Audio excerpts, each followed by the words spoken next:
Ka te ho ki te tonga.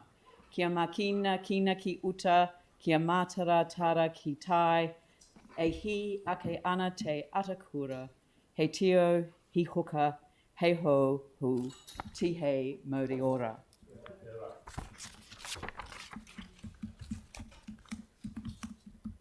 I wish to begin with an acknowledgement to Peter Te Rangi Hiroa Ramsden.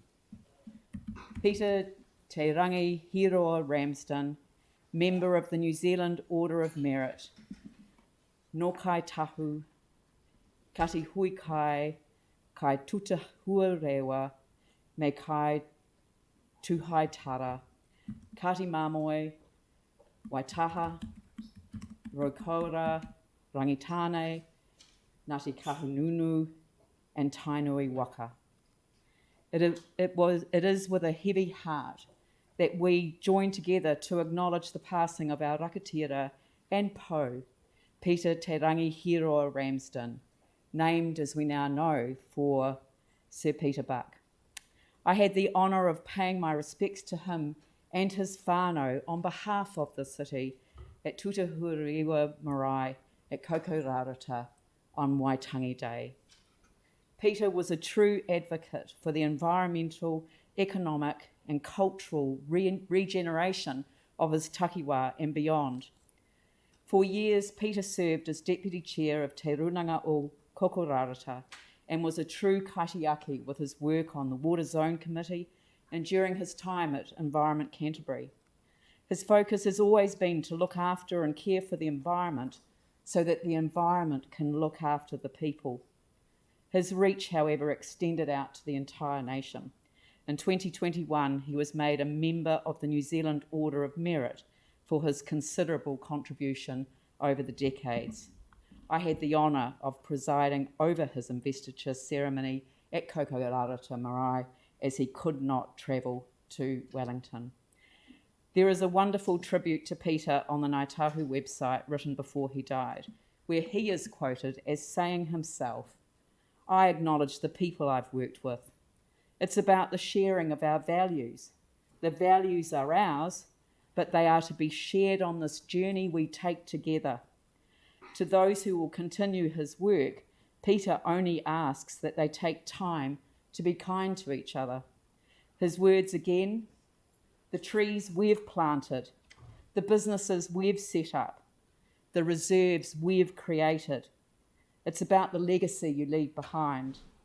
Don't have any illusions about self, anything. It's about the legacy which belongs to us all. Today we acknowledge the legacy he has left to us all, and we send our aroha and respect to his whānau. Nō reira kia koe e Peter Te Rangi Hiroa Ramsden, moe mai, moe mai, moe mai rā. E te raukura o kahu kōrako, te kio te iho rei, kua whakakao atu koe ki te tini o mano, ki te pai o rehua, i runga i te karanga o tahu kūmea, o tahu whakairo. E koe te whatukura nā hui kai, nā tūrā kautahi, hoki atu ki tō iwi ki ngā rekereke o kakanui, o te heru o kahukura, o te ahu pātiki, o maungatere hoki. Takahi atu rā te ara i te pare o tū haitara. Ka noho koe ki te poho o tō tūpuna whare. O tū te huarewa. Ki reira, ka taki hea koe e mātou, kua waiho atu nei. Ko roi mata kāriki hia, me he raki e rire, e te pau whakaruru hau. Haere i raro i te kahu kōrako, ko koe te hou o kahukura. E kore rawa e kōrero mō tōna mākaro. Engari, ke he tūrangatira ki te ao. He te rangatira, te pau whakaruru hau o Ngāti Hui Kai. Ngai tū haitara, haere ki tua o te tatau paunamu, ki te kāhui whetū. Hana tū rā, hana tū rā. Waiho mā te pakipaki o ngā ngaru o kaukau rarata. E mirimiri nei, i te mate pore, hunga, o te iwi e tangi, au e, ana māhau. Haere, haere, oki mai rā. E. Could I invite you all to stand to observe a minute's silence?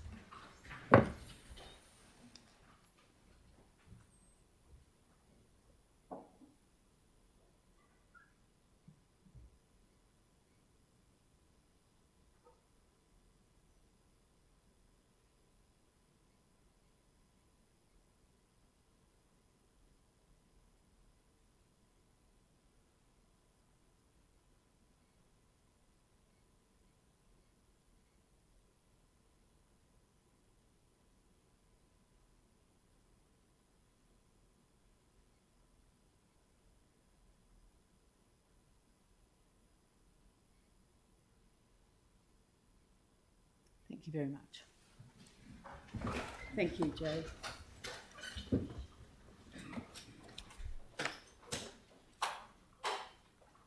Now, we'll begin with apologies. I have apologies from Councillor Chu for lateness. Were there any other apologies? We've got, zooming into the meeting, we have Tim Scandrett and James Goff. So I will move that apology be accepted. Do I have a seconder for that? Jimmy Chen. I'll put that motion.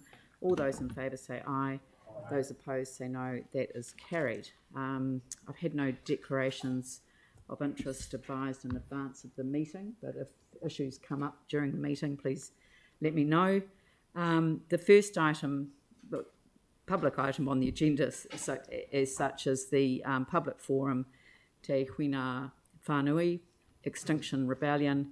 We have Gregor Morgan to give a public forum presentation to the council.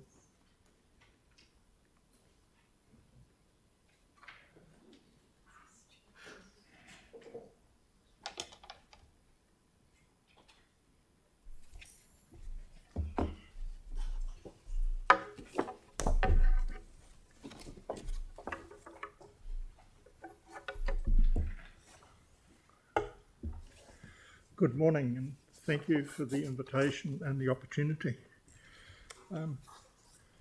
Our idea of coming and talking to you today was triggered by the news that free swimming was going to be offered to young people.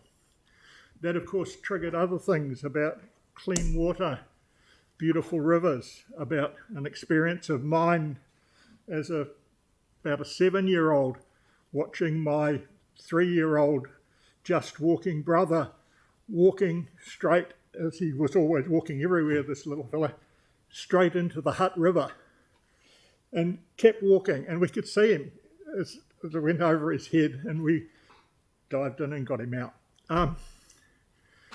It brings back really rich memories of how important swimming was to us, hence our deciding to dress up or down for tonight's presentation. Want to congratulate you on the direction you're following in relation to the free swimming lessons. We were jumping the gun. We thought it had been decided, but your secretary reminded us that it's something still to be worked through. We totally support the proposal. We hope you decide to fund it.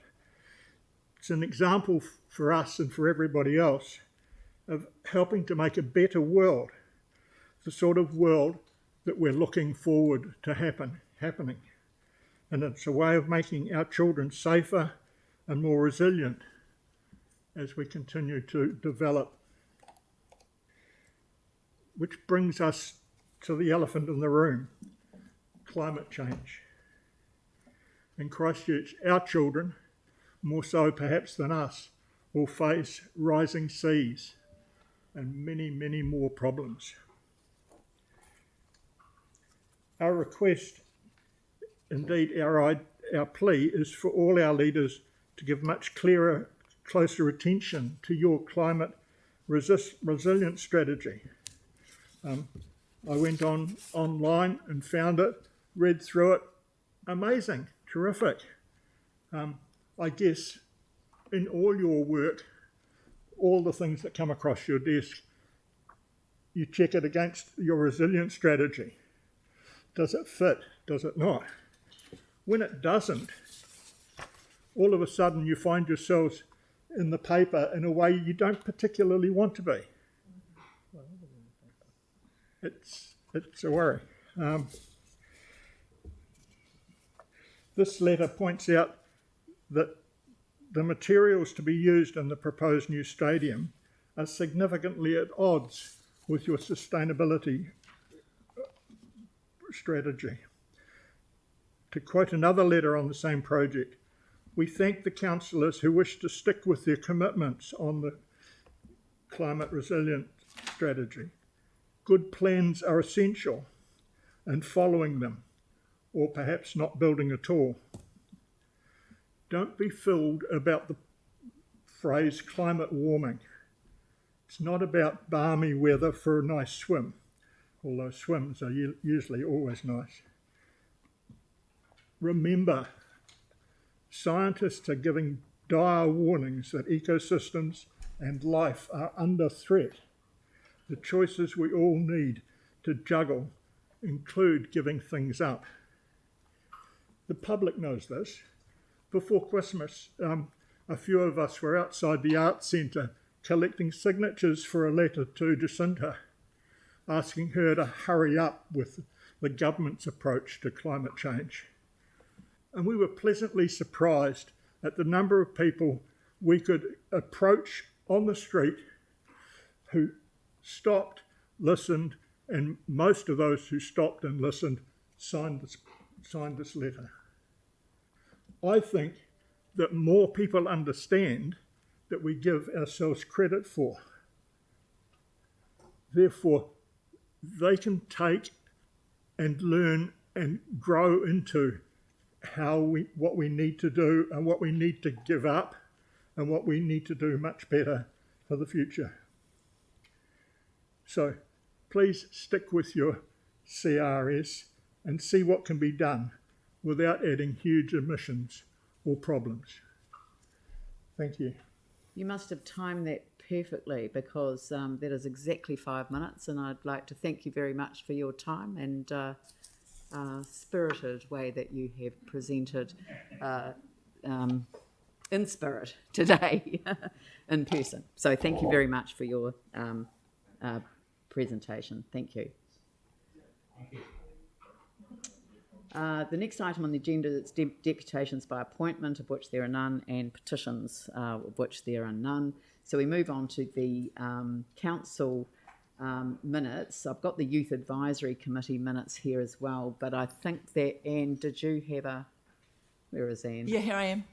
Oh, they're Yeah. right there. You've moved around. You Yes. had an amendment to them? Yes, yes, to the recommendations. Yeah, an edited recommendation. So, shall we just go through, and when the minutes come up, I'll talk to them, and then I'm we'll go dealing on with the minutes now. now. Okay, all right. So is there an amendment to the minutes? No, it's to the item 11, which No, is well, that's a part yeah, A, that's isn't right. it? Yeah, Yeah. so that's separate. Yeah, But you've got no problem with the minutes? no, not at all. So would you like to move the council minutes, the PX minutes, and the Yes, minutes of the Youth Advisory Committee? Indeed, I will. That's You'll- fine. And you'll second that, Pauline? I'll put that motion. All those in favour say aye. Aye. Those opposed say no. That is carried. And then we move on to the monthly reports from the community boards, and I will start with Alexandra Davids, who I assume is online. There we go. There's Alexandra. So if you could make your presentation of the Waikura Linwood Central Heathcote Community Board report. Shall do. Kia ora everyone. Thanks for being here or wherever you are this morning. It's great to be able to present, and I hope you all had a fantastic holiday season.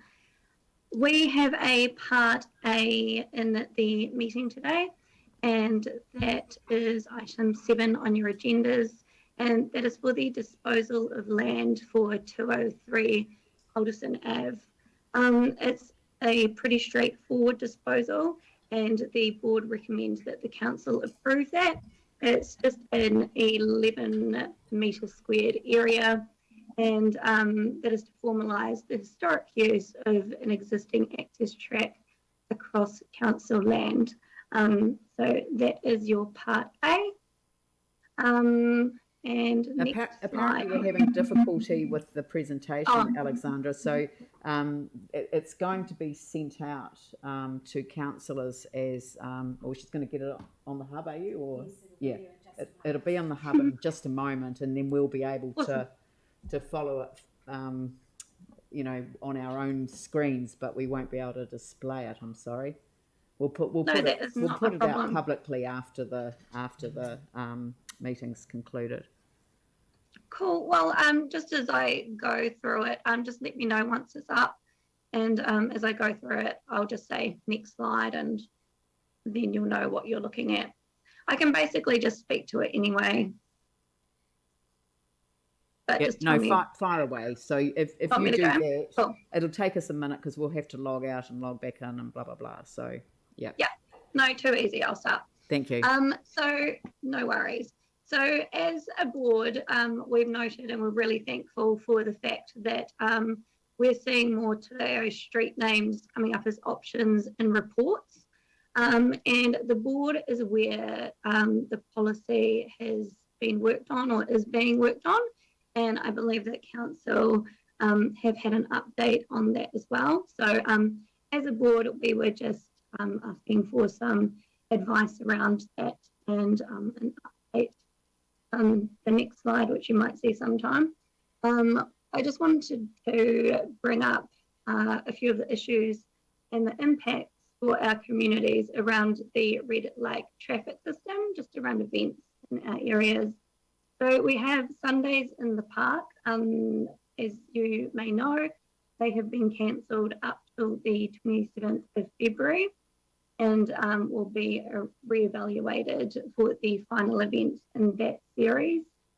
These events, next slide, these events, we've got you online now, so we can follow you. Thank you. Cool. So we're next slide now. So these events also obviously affect the not just people in our communities, but people from around the city. We also have the community celebration of Tau Toitoi that had to be postponed at this stage. So instead of having a large community event that we were supposed to have, we're currently looking at the possibility of having either a first birthday event, which would be pretty awesome, or perhaps a Christmas event, end of year event for the community. So that's just an update on where that is up to. We have also made the hard decision to cancel our Edible and Sustainable Garden Awards and our Community Pride Garden Awards. We will still have judging for those awards and people will still receive their awards that they have won. But obviously we won't be getting together, unfortunately, to present those and have those celebrations. Yeah, they will still go ahead, just obviously in a very different way. Next slide, please. So we have managed to continue with a few events, and one of those was our pool party that we had at Tau Toitoi. So this was for youth. It was a really awesome event. We had obviously controlled numbers, and just really want to say thank you to staff that are working at our facilities that are having to manage those numbers and make sure it's safe for everyone. So we are lucky that we can still hold some events at our council facilities. Also, we will continue with the opening of Lancaster Park. That is still due to be Anzac Day this year, so that's coming up very soon. There has been a hold up with the memorial gates for that as well, technical things. So they will unfortunately not be up and running, but this will be a great opportunity for the community to start making use of an open green space. And really want to thank the Phillipstown Hub for enabling consultation with the community for the future use of Lancaster Park And again, thank you to the staff for being open to listening to what the community wants. So we do still have things going ahead, really excited about these events, but also mindful of the fact that we are having to cancel a lot, but that is obviously for the safety of our communities. So that is all from me, keeping it short today on Zoom, but thank you so much. It's great, thank you. Any questions? No? Sorry, I was just wondering that it's a shame the memorial gates won't be ready and the timing with Anzac Day. Would it be better to wait until they're installed to have the opening? Yeah, I think It's a board decision. I'm just there are some national discussions going on around Anzac Day anyway with the RSA, so I think we should wait until we know what those discussions produce. It's the events are generally the RSA events rather than community board events. So, but this is a community board event. So, I just think we need to be sensitive to what's going on nationally and do what's appropriate. So, it's a wait and see at the moment. I'm just really suggesting that perhaps Anzac Day might not be the best day to have the opening of Lancaster Park. Would have been appropriate if the gates had been ready, I think, but anyway, I'm just throwing it in for discussion with the board. You might want to reflect on that, Alexandra, I think is what councillors are saying, depending on what happens in the next month or so, because you would it's worse to set up an event and then have to cancel it. And if it doesn't have to be immediate and the target is the local community, then perhaps, because it would have to be a vaccine pass event or else it's restricted to 25. So I don't know if that's been thought through. We can have a discussion around that at our next meeting. I appreciate that. Thanks, Pauline. Yeah, it's good feedback. Thanks very much. All right. No worries. Thank you. Thank you very much. We'll move on to the Waipapa Papanui Innes Community Board report. And we've got Emma Norrish, and I think, is Simon online as well? Simon Britton? No. Okay, Emma Norrish. No, just me today. Kia ora koutou. Thank you for the opportunity to present to you all today. I'm just going to briefly run through a few things that have been going on in our area over the last month or so. First slide, you can change that. Just outlines a few decisions that we made in our December meetings. Nothing too major there. It's good to still see some youth development fund applications coming through though. Next slide. Our board is a big supporter of the Sticks Living Laboratory Trust, and in August last year the trust signed a deed with the Ministry for the Environment to deliver a program of work over the next 5 years. It's for $4.2 million. The purpose of the grant is to support community-led waterway restoration efforts by employing personnel to go beyond local government's obligations, and it will enable the trust, the community and the council to continue enhancing biodiversity values and promote opportunities for local community to continue to learn about and be involved in managing the natural freshwater environment. Specifically, the project will undertake eradication of grey willow from areas along the Pūhara Kekenui, the Styx River and its tributaries. We'll see the construction of stop-proof fencing, more riparian planting, the establishment of a laboratory field centre and holding nursery, and also increased community engagement. So as I said, our board's been a huge supporter of the trust since its formation 20 years ago. We're excited to see it entering this new chapter, and we'll keep you updated on progress as that project continues. Next slide. The low noise asphalt work has started on the Christchurch Northern Corridor. This is leading to some disruptions for traffic overnight while work's being done, but the new asphalt will hopefully provide some relief to residents who have been impacted by the noise since the motorway opened just over a year ago. It's expected to reduce the noise levels by around 5 decibels.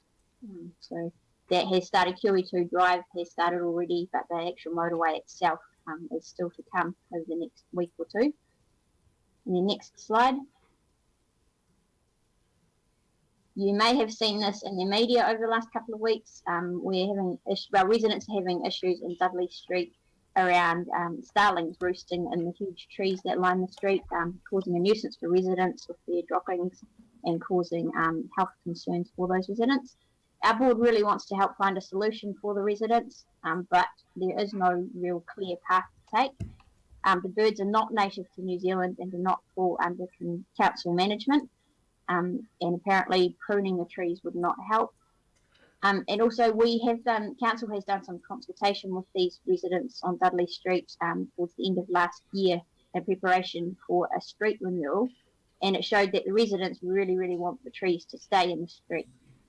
So we'll be discussing this further at our meeting next week, with a hope to progress the issue further, however we can.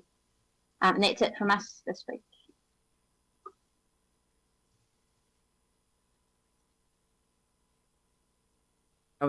Sorry about that. I was just showing the chief executive a picture of the footpath underneath where these starlings sit, and I totally get why the community are looking for a solution, but it does need to be water blasted. I mean, it's just crusted.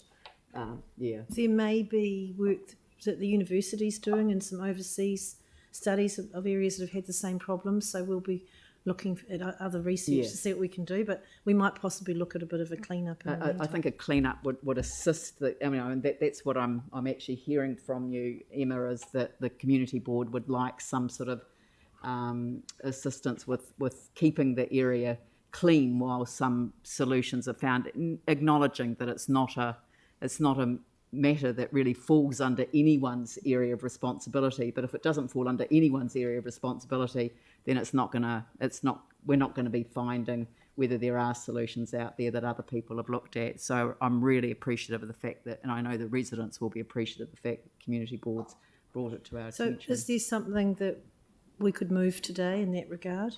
No, do you want to wait till we've had our meeting? We'll follow it up. Literally, the only reason that I was there is that I know one of the neighbours, and I was visiting her the other day. So did you get out unscathed? I hadn't realised it was the footpath, right. And so I went out on my way out and I took a picture, and it's caked on the sidewalk. I'll pick it up with stuff.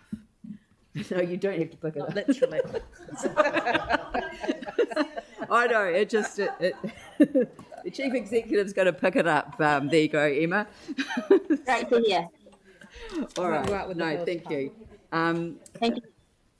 Thanks very much. I'll move on to the next presentation, which is the Waihoro Spraden Cashmere Community Board report. And we have an apology from Carolyn Potter.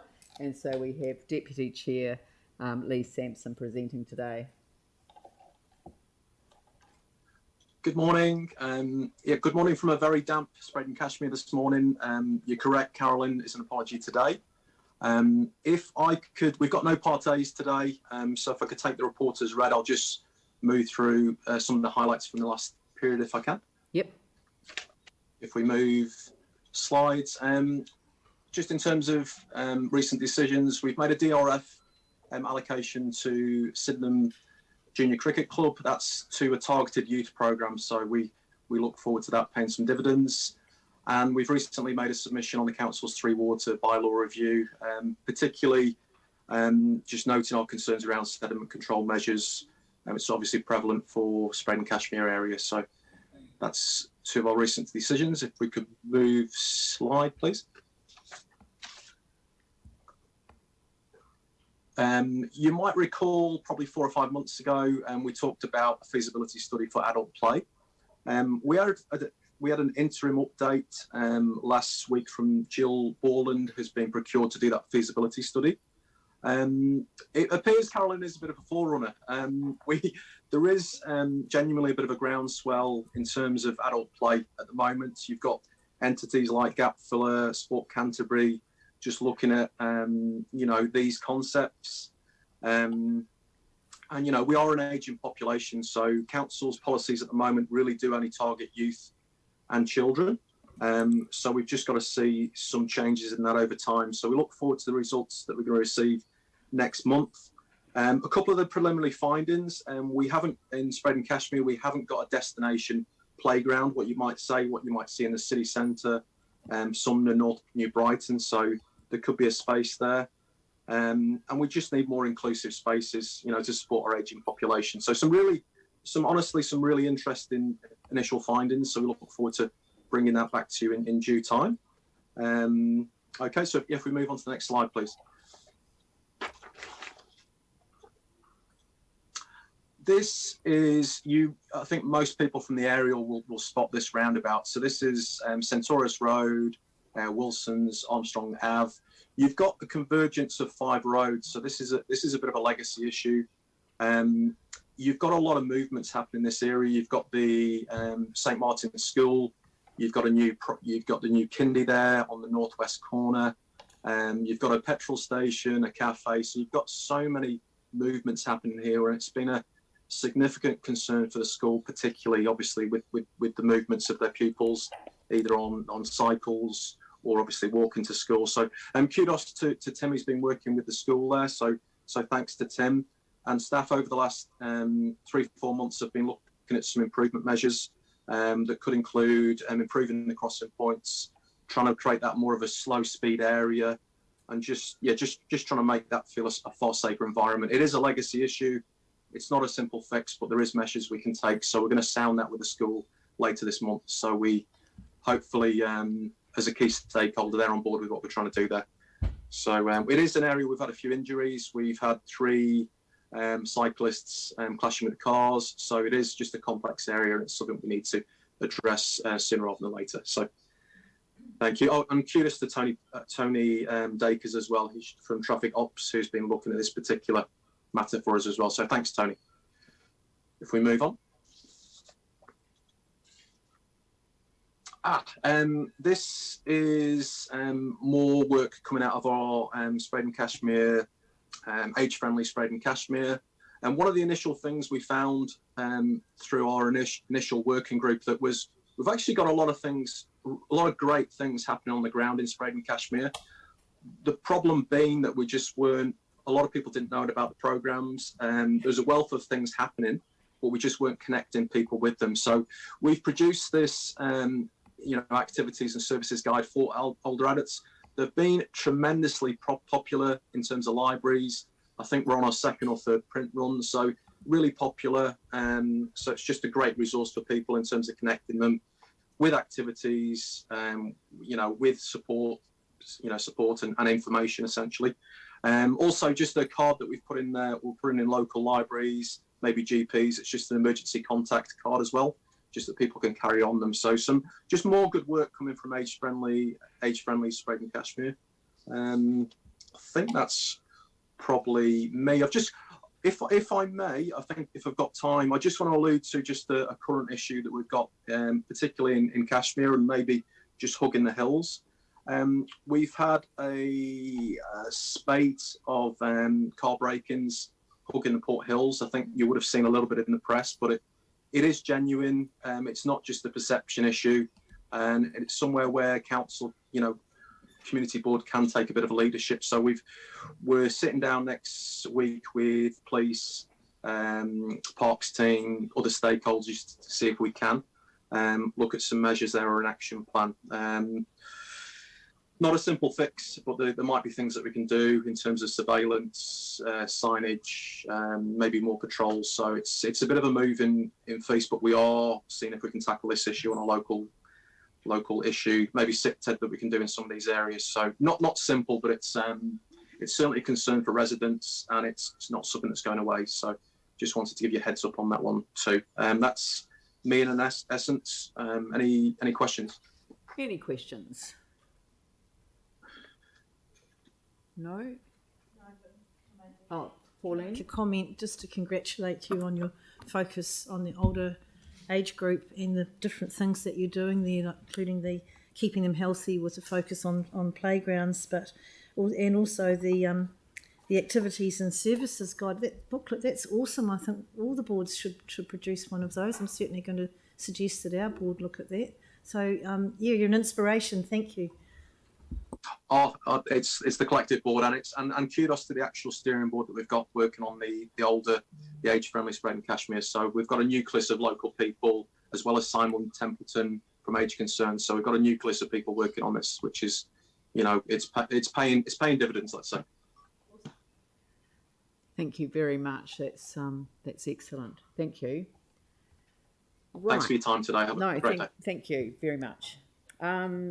Now, the next one is in person. Tori Peden from the Te Pātika Ora Kaihotu Banks Peninsula Community Board. Kia ora, good morning. Good morning, Morena. Just firstly, before I start, much aroha to the Ramsden whānau and friends. Our thoughts are with them all at this time. So, yeah, thank you for that. Right, first slide. Do you want me to do that here, or do you? Okay, so the board's last meeting in 2021 was a very full one, and we concluded the year by making several key decisions on a number of items. We requested staff to investigate at the appropriate level and location base of representation on the Horsell Hurutini Drainage Rating District Committee in terms of representation from council staff, our community board, and the Horsell Hornby Riccarton Community Board. We also asked for more information regarding the stormwater runoff affecting the property at 10 Pages Road in Littleton. Furthermore, we were pleased to approve the HMNZS Steadfast Reserve Landscape Plan and Track Plan, and also request information related to the Te Reo Māori name for the park. We're happy to approve the location and construction of a sealed car park area and new lookout at the sign of the Bellbird. The Summit Road Society will fund and construct the car park and lookout, no cost to the council, and will name the lookout the John Jameson Lookout to commemorate the founding of society back in 1948.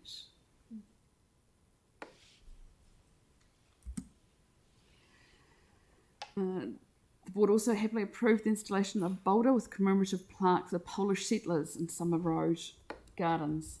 This plaque commemorates the 150-year anniversary of the Polish settlement. We also approved a grant to the Diamond Harbour Community Association for signage and seating materials, and allocated additional money to the Akaroa Resource Collective Trust towards the Anzac Day event coordination for this year's Lid River and Akaroa services. Finally, we adapted the board's meeting schedule for 2022 and appointed recess committee. Despite current challenges we face regarding the red traffic light setting, the board is looking forward to continuing the work this year. Board is also pleased to see the repairs and is close to the completion on the as the summer season gets into full swing on Akaroa seawalls. The repairs of cracks, additional rock protection and filling of voids will help ensure protection from future scouring and wave action to keep the path behind the seawall from further slumping. One of our board priorities is for the Banks Peninsula infrastructure to be well maintained and developed as appropriate, and another is to enhance the unique beaches. The repair of these two seawalls, one of which was constructed in early 1900s, progressed both of these priorities, and the board thanks the council for the support in this endeavour.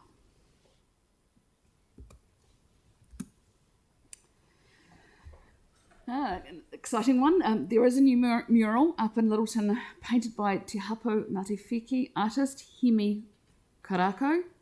The mural was commissioned by Tapuna Auaha Littleton Trust Board, and our board was pleased to support the project with funding from a discretionary response fund. The design is inspired by the whakatauki, or proverb, I walk backwards into the future with my eyes fixed on the past. It represents the people of Waitaha, Kati Mamoi and Kaitahu, and includes the weaving of our cultures, Māori and Pākehā, encompassed with faith that in knowing our past we will connect successfully in our shared future. The mural celebrates the history and importance of the site as the oldest site of occupation of the Tapuna, or ancestors of Te Hapu o Ngāti Wheki and Whakaropo, which dates back to the 15th century.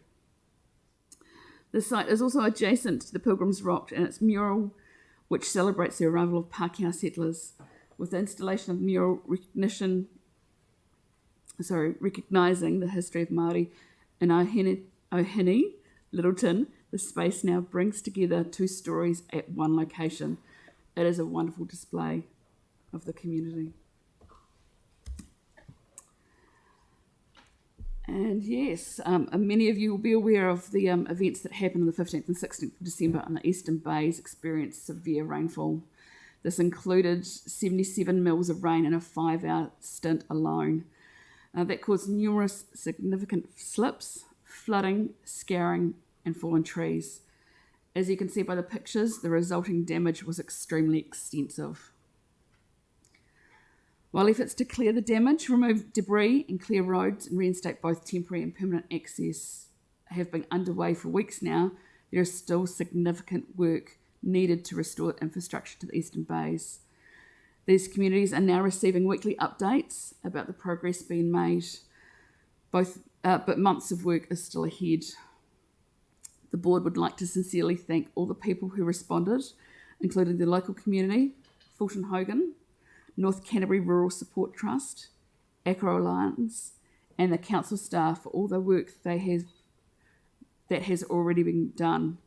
So many have gone above and beyond to help our community members during their time of need, and your efforts and contribution has not gone unnoticed and are greatly appreciated.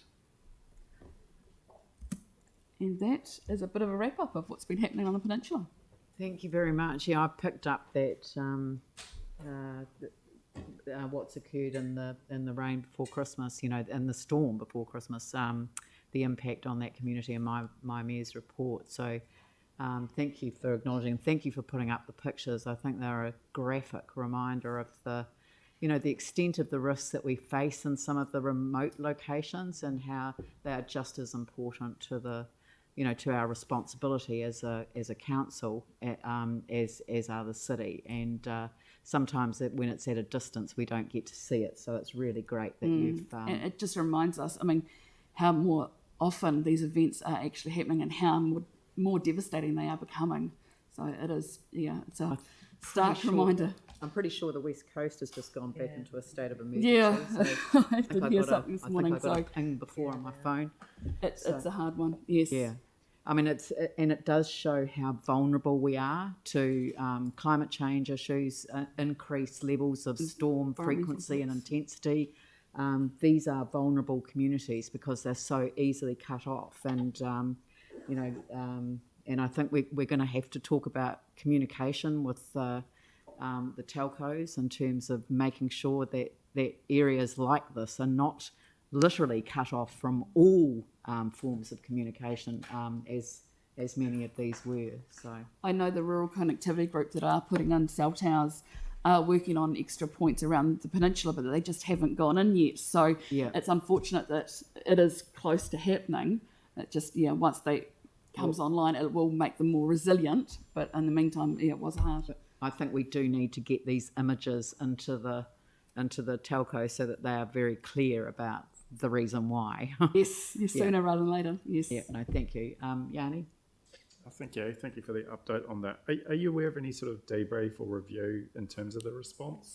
I know there is one being worked on at the moment. I don't know when that's going to happen, but I know that staff are working through a process on what has happened. And we are hopefully going to get the information. Which is always happens after an event. So thank you. Yeah, I'm just saying the process. Are you clear about the process to feed in? That you've heard from the community board chair. Andrew, did you have a... there have been some conversations, and there is a lessons learned report being worked on at the moment. We've also signalled to the local community, the affected community, that we want to have a really good conversation with the affected people about roles, responsibilities, expectations, what we could have done differently, what we could have done better, and what preparation for what are inevitably going to be more events like this, and possibly more frequent events like this. So we've certainly signalled that piece of work needs to land, and it needs to feed into a meeting with the community. Yeah. All right. So look, thank you very much, and thank you for coming in, even though you weren't supposed to. But it's communication is a fine thing. Communication is a fine thing, but that's fine. And probably under the circumstances, and with Peter's passing, it was appropriate that you were here to pass on the condolences of the board. So thank you very much. Thank you. Now we move to the Waimaro, Fendleton Waimairi Harewood Community Board. And Coastal Bearwood, sorry. oh, sorry, I've skipped past you, Kelly. I'm so sorry. The Waitai Coastal Bearwood Community Board. Sorry, I should cross them out as we go through. We're still out here. Yep, thank you. I know. Good morning, Leanne. Good morning, everybody. An eventful time in the Coastal Bearwood wards. So just decisions made under delegation, our stock and trade. We made a few decisions around bus stops, yellow lines, mobility parking, etc. We've also appointed new Coastal City Councillor Celeste Donovan to liaise with the various community groups after James Daniels has vacated the role. And also working on the adoption of our 2022 meeting schedule. We're looking to make a couple of little changes if we can, to perhaps take a couple of meetings at the very least on the road to try and improve our engagement with the community.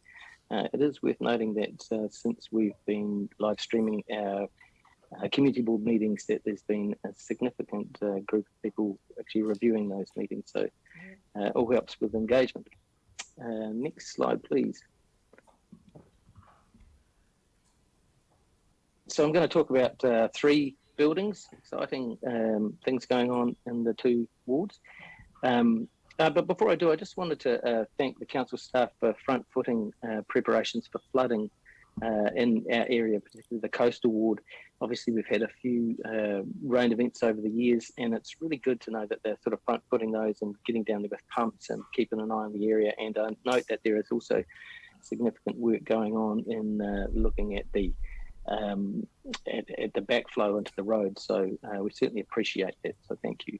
So just focusing on these buildings. So this is the first of them, the All Saints Anglican Church. So they're on New Brighton Road, and under the leadership of Carolyn Robertson, they're involved in a new development. They bought the old Foundry building from the University of Canterbury, where a generation of students have partied over the last sort of 10 years or so. And that building is being moved, and I'd like to thank Councillor Major for his involvement in that process. I think brought the 2 parties together. And so, yeah, Carolyn's got a wonderful way of engaging with people, and she's really looking to have that organisation kind of reach out to people in the community. This solves a problem for us. And the board, we identified early on that Bearwood lost community facilities, churches and halls, etc. And so this will be a welcome addition to the area, and it's going to be a multi-generational facility, which will be good.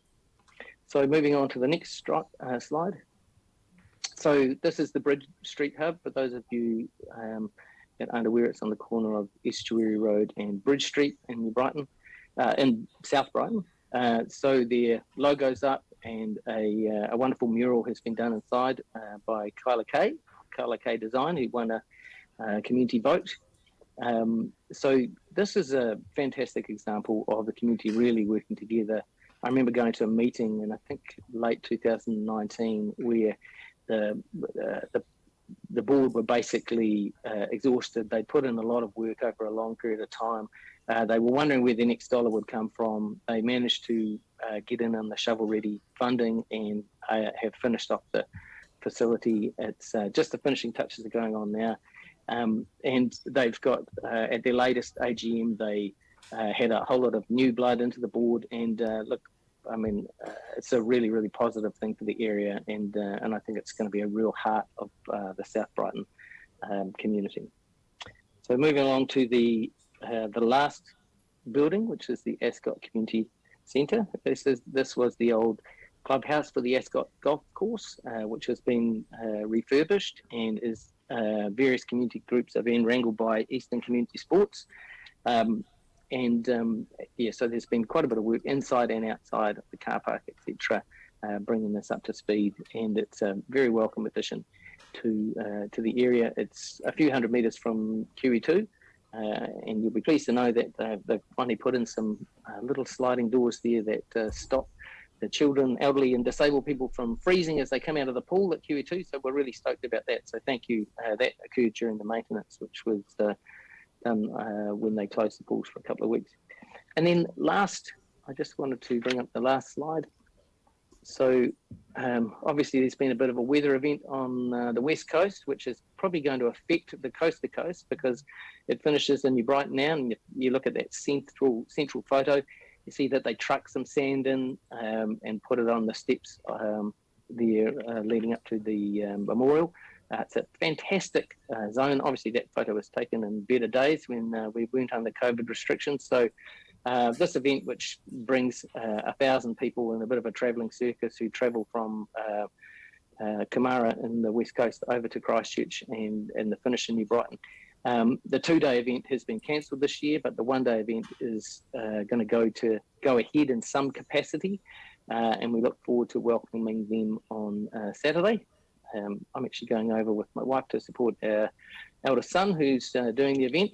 I don't know whether they'll be kayaking the river or going over the regular run, but in some capacity, I'm sure they will get to finish. So kudos to the organisers who've worked really hard to make sure that this event goes ahead in some capacity. That's all I have for you. So thank you. Any questions? Very good. So are there any questions from councillors? Pauline. Sorry. Kelly, I just wanted to thank you for another really good presentation. It's really awesome to see so much good stuff happening there as usual. Just the spate of burglaries we've been having in these containers, particularly in the Richmond area, the Revolution, which I think that part's your ward, isn't it? Do you know much about that? They've been targeting the containers and taking the, it's about $20,000 worth of community garden tools and power tools and all sorts of things. Are you aware of that? Yeah, I did read about that in the media. I don't think that's in our area. I mean, we certainly have our own. We certainly have our own issues, with burglaries, tradies vans and things like that. I think it's like a city-wide issue. I know I've seen on various community Facebook pages that there will even be photos of people and surveillance camera footage of people in places where they shouldn't be taking things that aren't theirs, and it does seem to be a real issue at the moment. Yeah. I'm not sure what the answer is. No, it's okay. Maybe more community patrols, but yeah. Yeah, it was probably more of a question for Alex. It's her ward, I think that, and I think it might be one in the Innes ward too, the tool lending container. But I think it's just a call out to be vigilant and ask our residents to be super vigilant, because this is affecting community groups who are trying to do things on a shoestring on a voluntary basis, and it's just tragic. Thank you. All right, anyone else? No? Well, yeah, thank you, Kelly, for an excellent report. I do hope the coast to coast isn't affected by what remains of the coast to coast isn't affected. So good luck on Saturday. Thank you.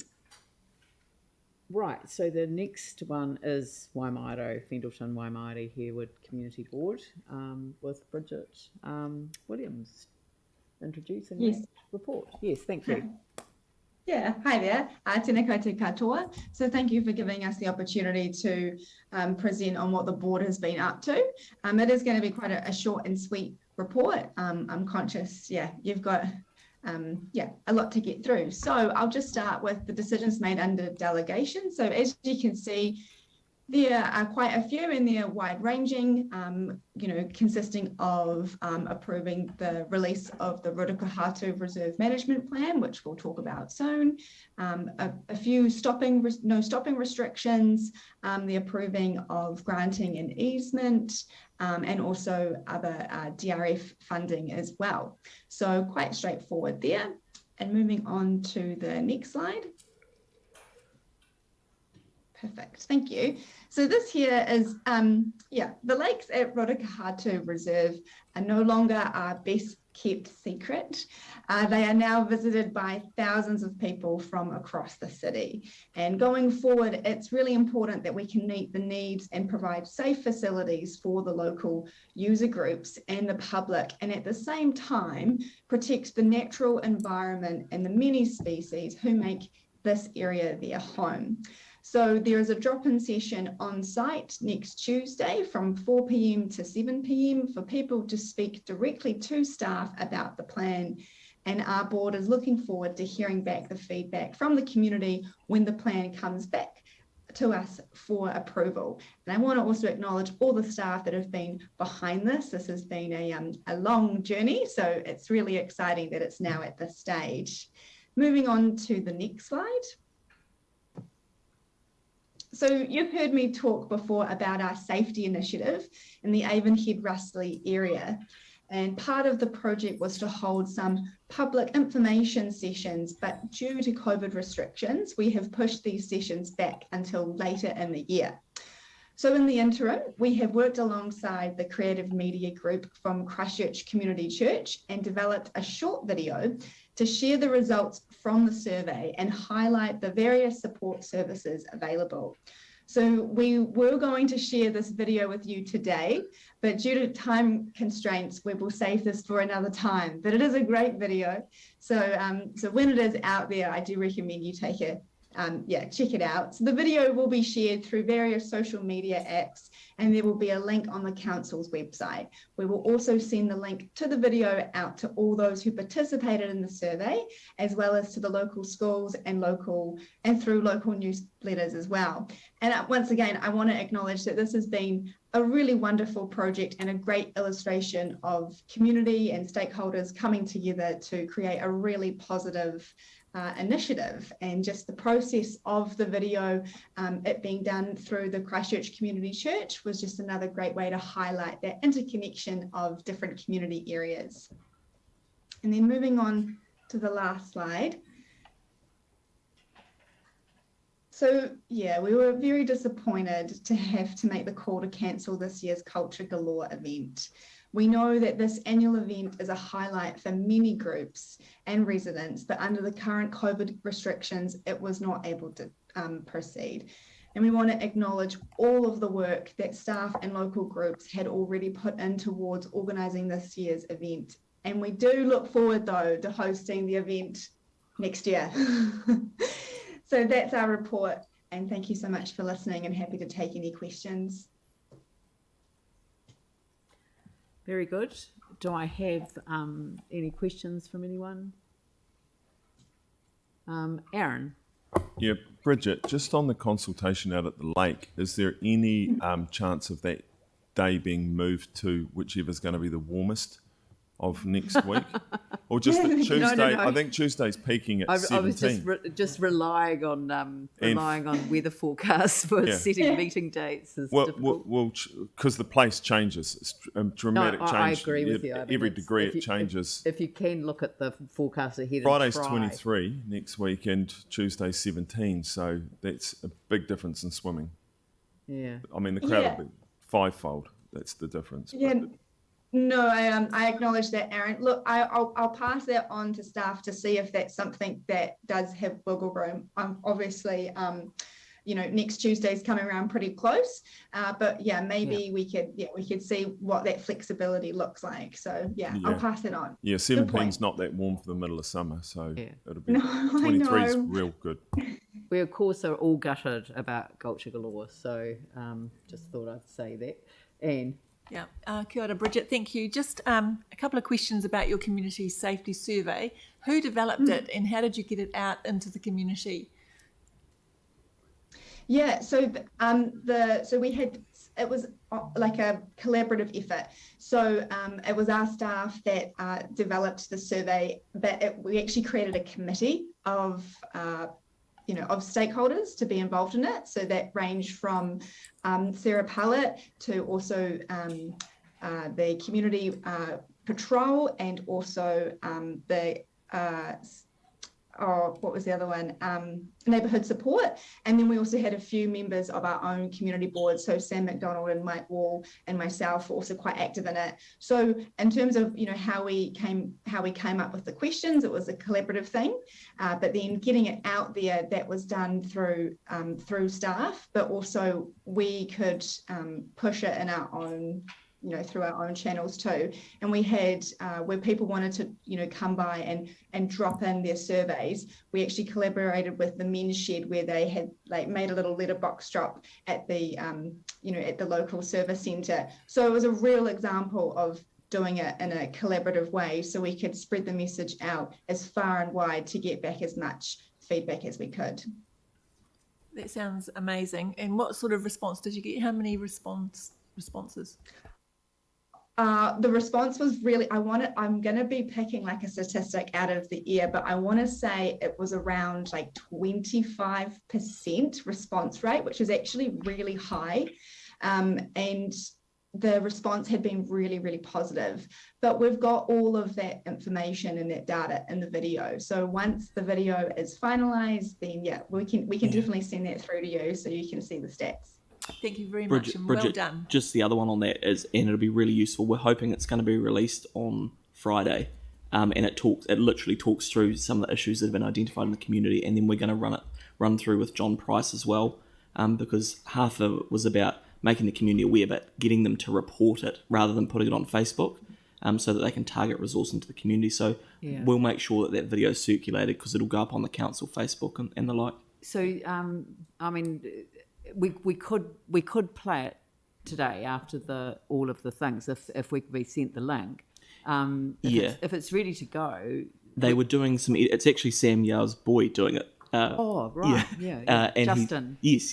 So they're tweaking a few edits, but it'll be ready Friday, so we could just circulate it if that's okay. It's about 5 minutes. But I would like it played at the council meeting. We'll definitely do it at the next community board one.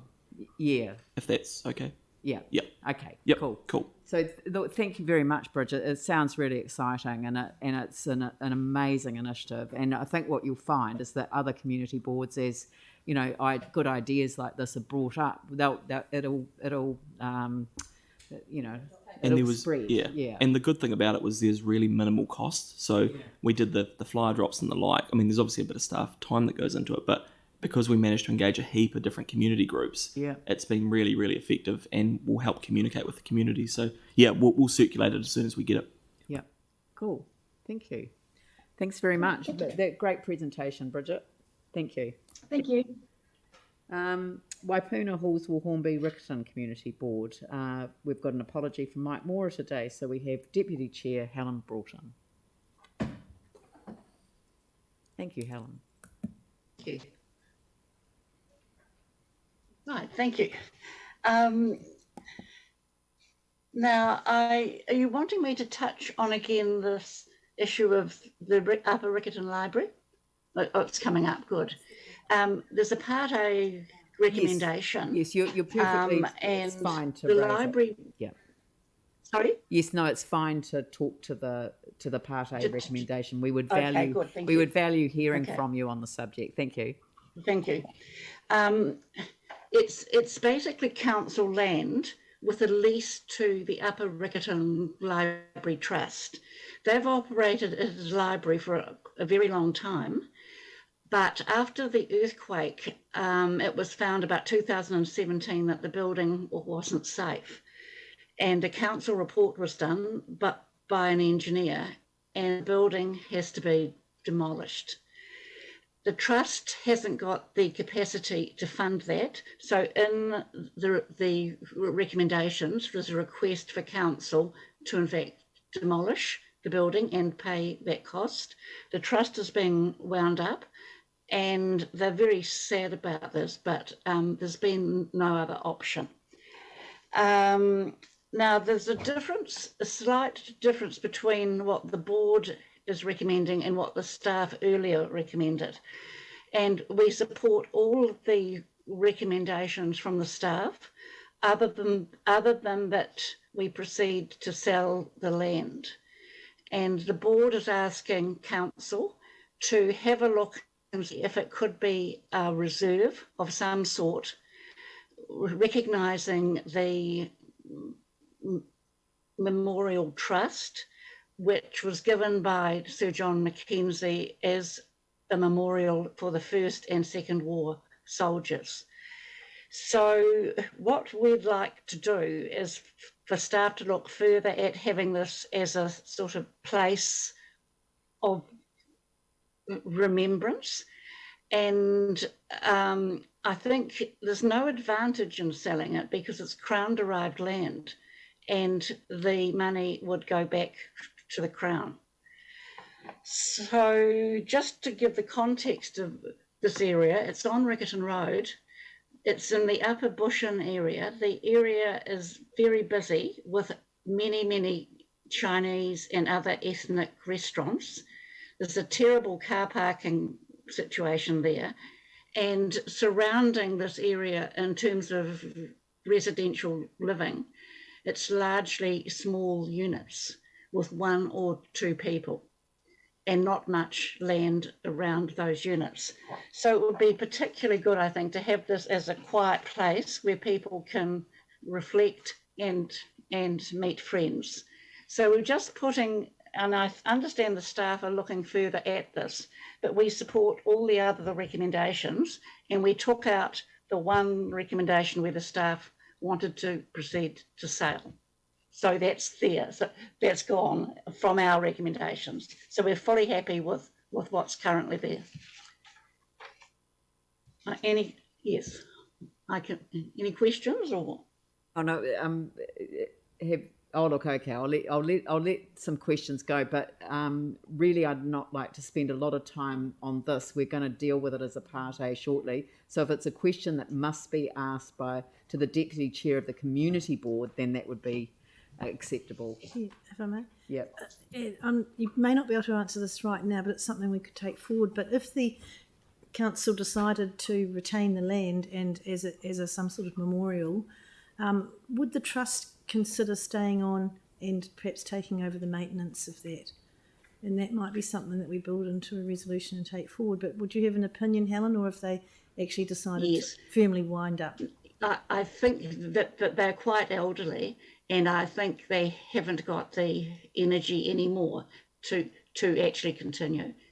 They were quite distressed finding the building was actually unsafe, but I think to go further on with it would be impossible. Oh, sorry, the trust is already wound up, so that's it is a redundant question. So thanks very much, but that is not to say that we won't honour their service to our community in some way either. But they have wound the trust up. So would you like to move on to the rest of your presentation? Yes, thank you. Now I'm dependent on Emma here. I can probably just let that one pass, that particular one, and we've got 3 specific items. We're seeking proposals from the Aldhurst Memorial Hall to see if there's any interested party who is willing to repair and strengthen the building so it can be put to use again. A review panel has had submissions, and the panel is made up of staff, and they will come back to the board with a recommendation. The next one, I'll be as quick as I can. We've had difficulties in Waikola Park with vandalism. The Epic Sports Project, Wharenui Gators and Community Development Network Trust partnered together to activate Waikola Park, and the new programs have been a success, and there's been less antisocial behaviour. And next one, please. This is a private plan change which has been on the cards for 10 years. It was an exemplar at Meadowlands. We've received an application for a proposed private plan change to the Meadowlands exemplar. We've had consultation. The board submitted on the proposal and the further submissions until January 2022. Basically, it's somewhat disappointing, though we have to accept it, that the developer is no longer proceeding with an exemplar project. He's now doing a project that fits in with the residential new neighbourhood zoning. So it's less spacious and less different, if you like. So that's just, it was always seen as a very special project, which has now become a sort of standard project.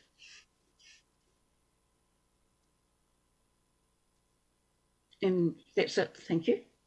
Right, okay, thank you very much for that. I've noticed that Yanni has a question and so does Jimmy Chen.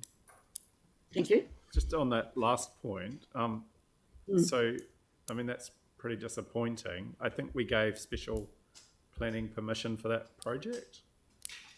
So is it just going through a completely separate planning process now with the Yes, revised it's plans? going to, because they had planning permission and they're going back to a standard form of development, they've got to put in a proposed private plan change.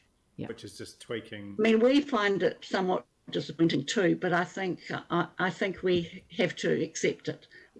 This has been on the card, on the books for 10 years, and I'm not sure if people have changed, the company's changed, or it's not feasible. But they've certainly now going back to a standard subdivision development. Given that this was a decision that I believe went through council originally, are we going to get, I guess it's a question for the staff, are we going to get updated on what's... Yes, we will. Yeah, I think that would be helpful to understand it. Thank you. I think we already have, but I'm sure we can do that again. Thank you. Jimmy? Yeah.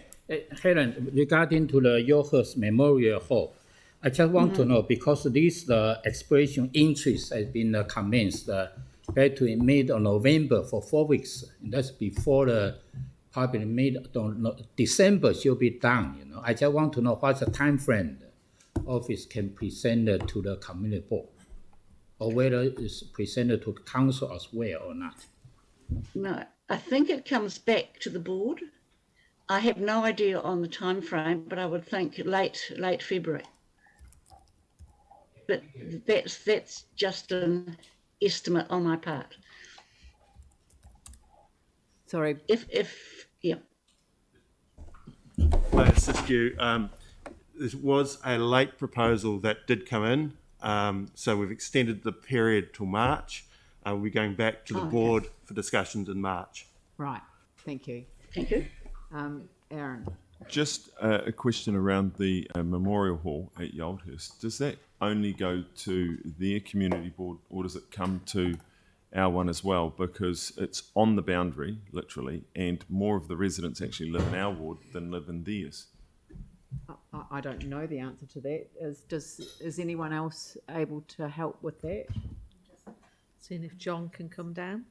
Bruce is up.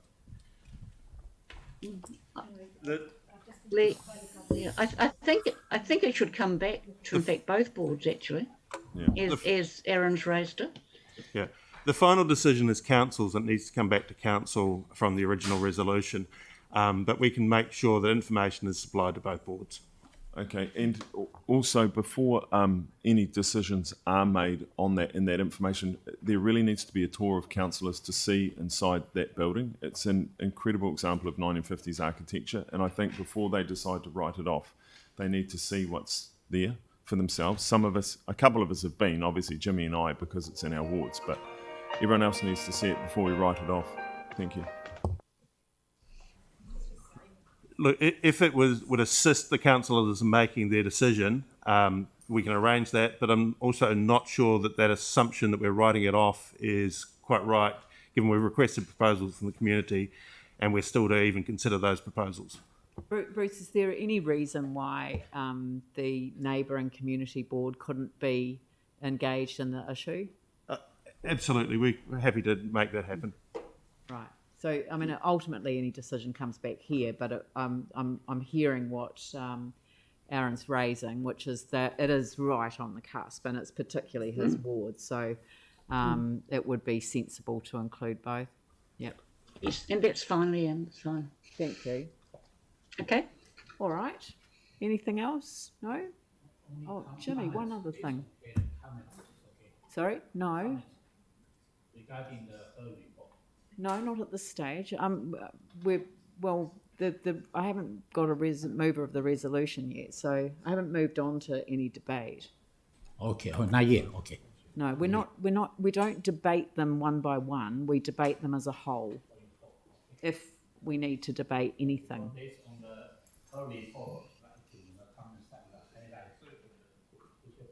Sure. That might invite others to do the same. So there you go. All right. So thank you, Helen, very much for your presentation today. Much appreciated. Thank you.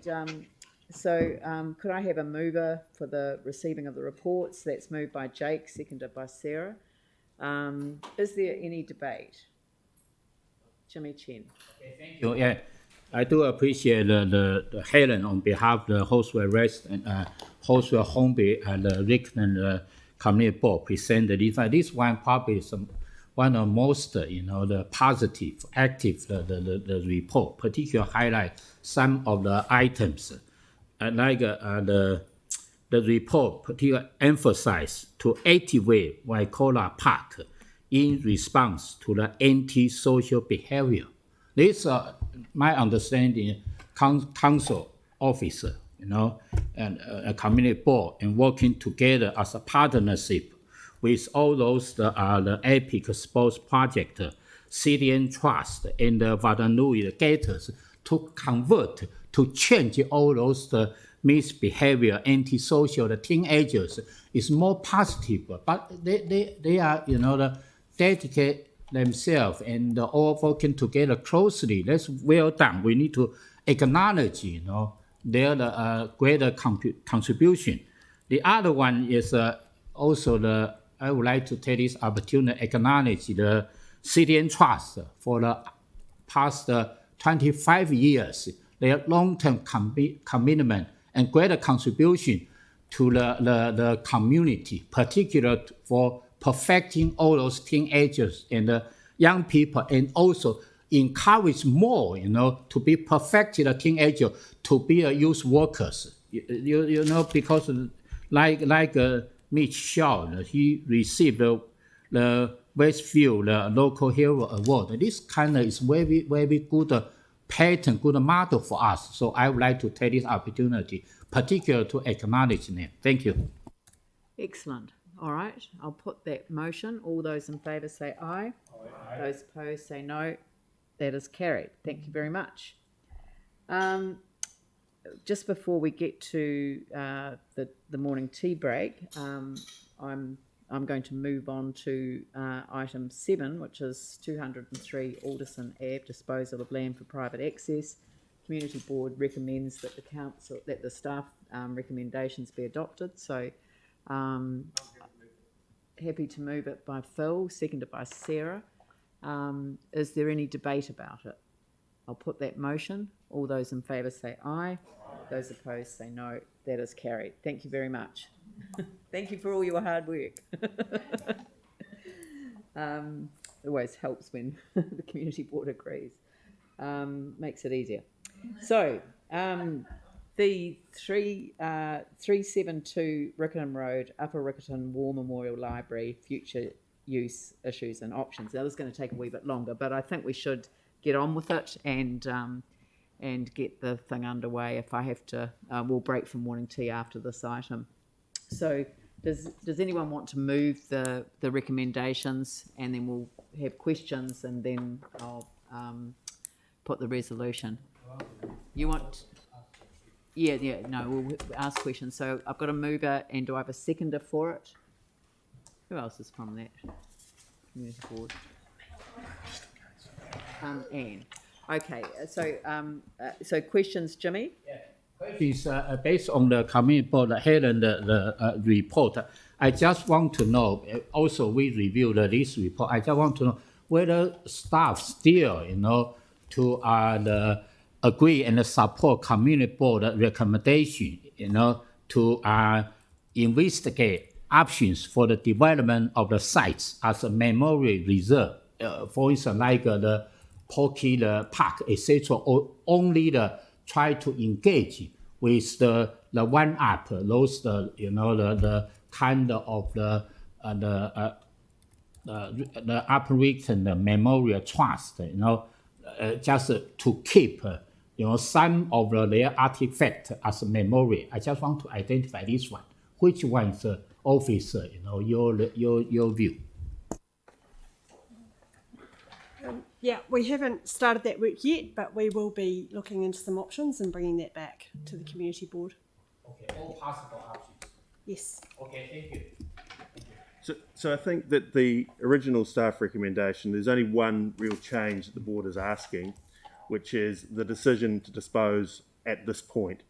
So it would make sense, and I think would satisfy the community board, if you did everything else, which is do the investigation, and then you can consider that matter of disposal once the investigations are completed. So it becomes a second stage process, but it would make some sense to do that, and we'll probably get you to morning tea earlier. Well said, Bruce. Good call. I've got Aaron and Yanni. Yeah, just want to ask a pretty obvious question, because some people will think it that drive past and see the building. Because it's dangerous and got to be demolished, is that peer reviewed, or was it? Like, when we make that decision, how many people look at the building? Because anyone going past from the outside would go, that building's seen 20,000 earthquakes and it hasn't got a crack. Do you know whether the reports on the building were peer reviewed? And we all know the greenest building's one that's still standing. Yeah. So get Barry, who's more knowledgeable on this than I am. Yeah, they would have been peer reviewed by our consents team. it has been? Sorry? It has been peer reviewed? It was at the time, yep. That was the reason why the earthquake prone notice was put on the building. Right, so they're all done Yes. by two different companies. Every building that we write off's done by two companies. I can't answer that question. I know that the report that I've seen was peer reviewed by the consents team in 2017. Right, okay. Because there has been a lot of changes over the years. They keep buildings that were scheduled to be written off, like the Oldhurst was one of them. Yeah. And then when it got re-looked at, it was quite different. Yeah. So this one's under a different, this is under the earthquake prone section of the Building Act, as I understand it. That's right. So it's a different set of rules, requirements. Yep. Well, it's requirements, you know, in terms of protecting people. One of the things that I find deeply frustrating is that the Building Act does not allow us to take in the fact that it will fall down in the next earthquake into account when making a decision. Or not. It's seen 20,000. If it were to be deeming it to be a dangerous building, which would mean that we could demolish it. So this is under the earthquake-prone building section, which is a different set of sections, and there are obligations in terms of what we need to do between in a 5-year time frame. So we have to assess, and this one's been assessed, and now we have to make a decision about its demolition. Is that right? That's right. Yeah. Are we down to 3 years? Isn't it 2025? So just to provide a bit more background, we have around 40 designated earthquake-prone buildings. Yeah. A smaller proportion of those we need to deal with in 7 years. Yeah. And the rest is 15 years. We're progressively working through a program of that. There are some fairly significant buildings in there, particularly the old provincial chambers, and they ones that we need to work on. We've worked on some of the others that aren't counted in the 40. The town hall originally was in that circumstance, and we're working on our city. But there is an awful lot of work going on in that space, and will continue over the next 15 years. Yeah, it's quite a big issue, but yeah. So who did I else? Someone else. Yanni. Yanni, did I? Cool, thanks. Have we looked at what the cost of building a new building would be compared to the cost of repairing it? No. So the building is not ours. No. It belongs to the trust. So they've got no money to deal with the building. They've folded or... Yeah. And so therefore... Yeah, I appreciate what you're saying. Yeah. But, you know, we've given grants. We just saw the Bridge Club, for example, which we funded through the endowment fund. Yanni, they have got nothing to do with the Rickerton War Memorial Library. They've got nothing to do with it. So please don't use other examples that are irrelevant to our consideration. What is your specific question about this building? Well, the concern is that we demolish it So I appreciate that the trust no longer operates. It's a war memorial building, and I just wondered whether we've really got sufficient information about the cost of demolishing it versus what we might do in its place. So that's really the predominant concern, especially with the cost of building. So the recommendations that you've got in front of that allows for you to get that information and make that decision. So Cool. what I forgot to point out to you was that the financial information attachment F, which is in PX, does not need to be in public excluded. So we've taken some advice on this, and it will be released from PX and published as an attachment to the minutes from the meeting. So you can ask questions on that, bring the finances of the trust into the discussion as well. Can I just clarify the resolution then, because B says that acknowledge and accept the demolition of the library and annex buildings at a cost of 85,000. So are we not doing that? Sorry, where are you reading from? 2B3. So your question, Councillor, was around should we look at potentially building a new building to honour the memorial, and that can come in. I think it's number E, is it? Number D, which is around looking at what an appropriate memorial would be and providing that advice. So that's the appropriate place to address your concern there. No, sorry, I'm concerned also about the impact of demolishing without knowing what we're going to do in its place. So, I mean, I appreciate that surrendered it.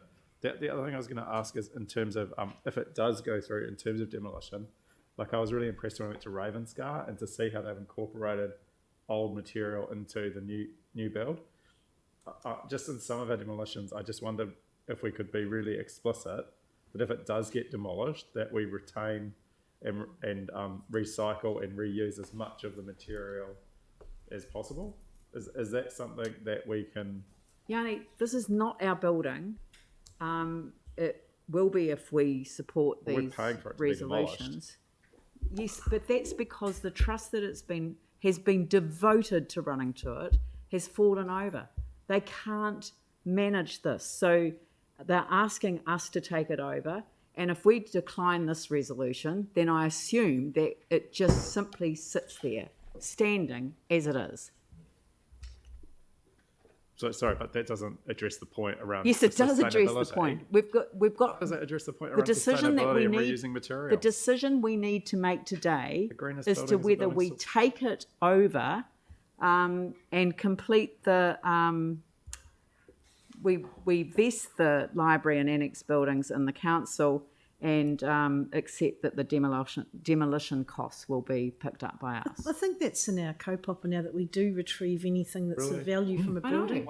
So I don't think it's a problem. I think the community board could pick Yeah, but that it up. doesn't need a resolution in here or a series of questions. It just needs to be accepted that there is a given practice. We can certainly look at the best resource recovery and resource reuse from the contract for demolition if you so take that decision. But we do not have anything on budget to build a new building there. So that is not up for debate today. Are there any other questions? Yes, Anne. I just had one. I just wonder, is it clear in here in our recommendations that we won't be selling anything? Because following on from Helen's comments, is it clear in what we're dealing with today? So are you... The staff recommendation recommends that we sell the building, the land. The staff recommendation, the board's recommendation is that we don't. Yes, that's right, correct. So what I heard Bruce say was that we will investigate those options and come back with a report on whether to sell or not. That's my understanding. It's a bit confusing. Councillor, if you accept the board's recommendations, your needs there are met completely. So just terrific. That's all I wanted to know. Yeah, cool. Thank you. So D authorises staff to work with the well, that's no longer an incorporated, great, but to work with the people that have been involved in it to assist it in honouring the sacrifice of service people and commitment of the library volunteers in a meaningful way. So that gives us broad scope. Yep. All right. And Jimmy?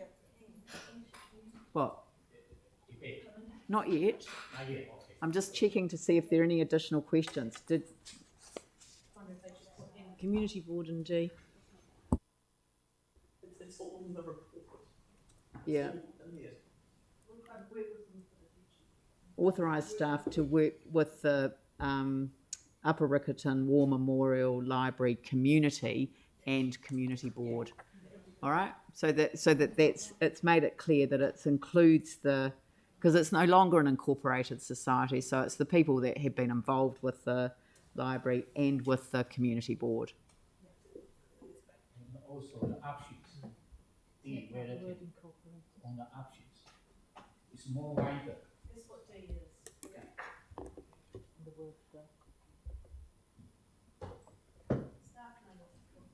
Yeah. Mel. I was wondering if the mover and seconder would consider removing in D and or disposal and just keeping repatriation. Well, it's really up to the members of the Upper Riccarton War Memorial. It's up to them to decide what happens to their artefacts. So, I mean, you just have to. Disposal doesn't mean sale. You know, I just don't think people should freak out about the use of a word. It's merely a description of. It's either going to be repatriated within the Upper Riccarton area, and or disposal. You know, and so it just depends on working it through. But if we put the community board in that picture, then I think that's fine.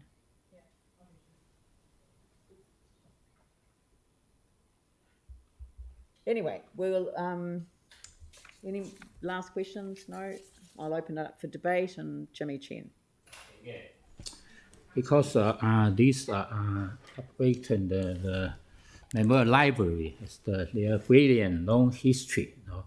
So how to honor the sacrifice of the service the people and the commitment of the library the volunteers in a meaningful way. That's very crucial and important. My understanding, community board and also the officer have also have a deeply discussion with their trust, you know, because they are all kind of elderly person, couldn't afford continue with them.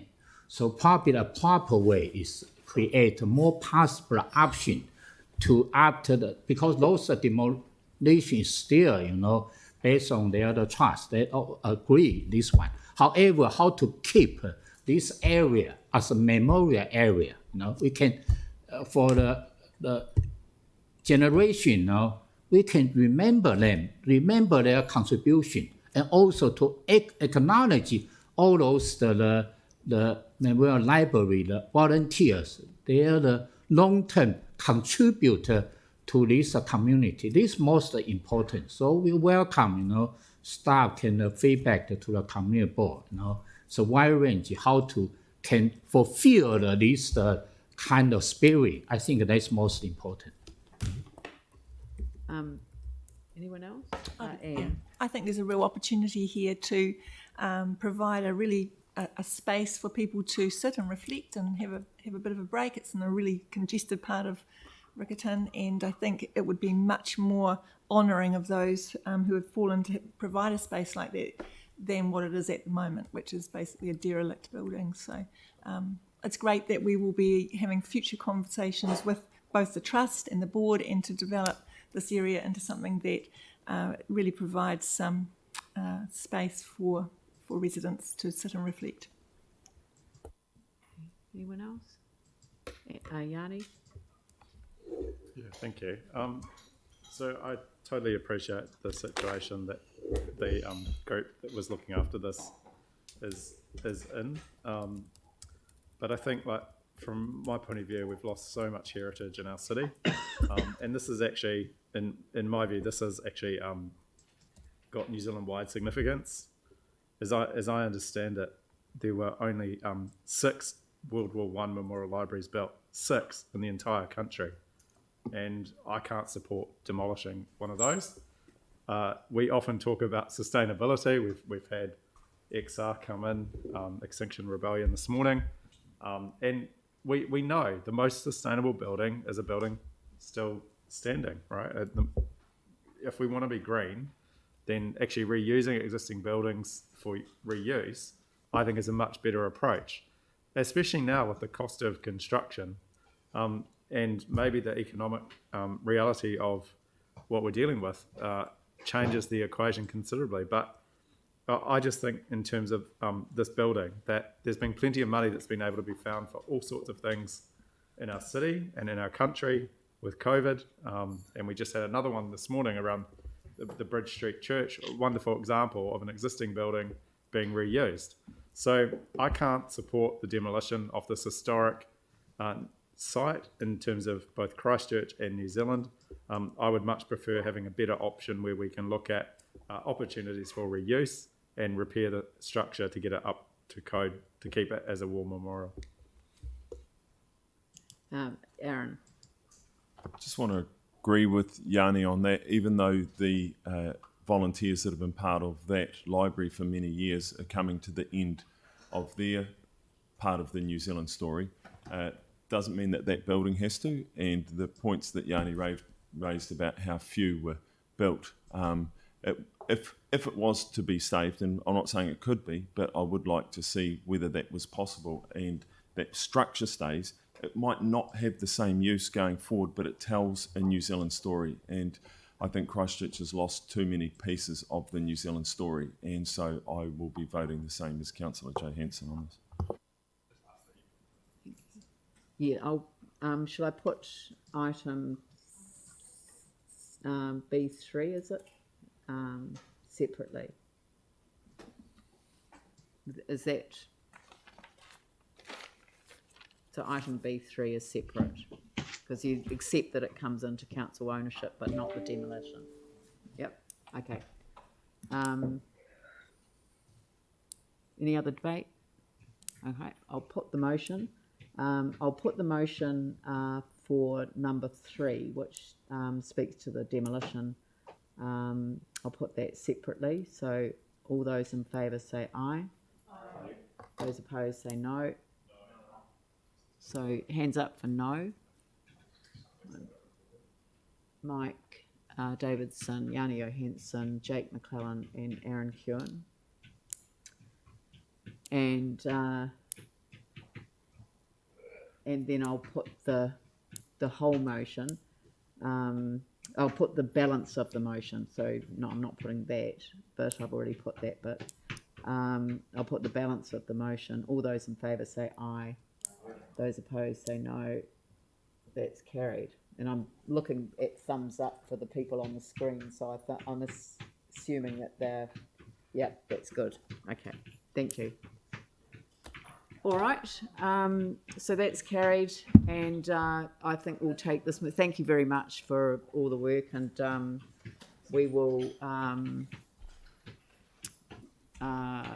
we'll adjourn for morning tea. So thank you.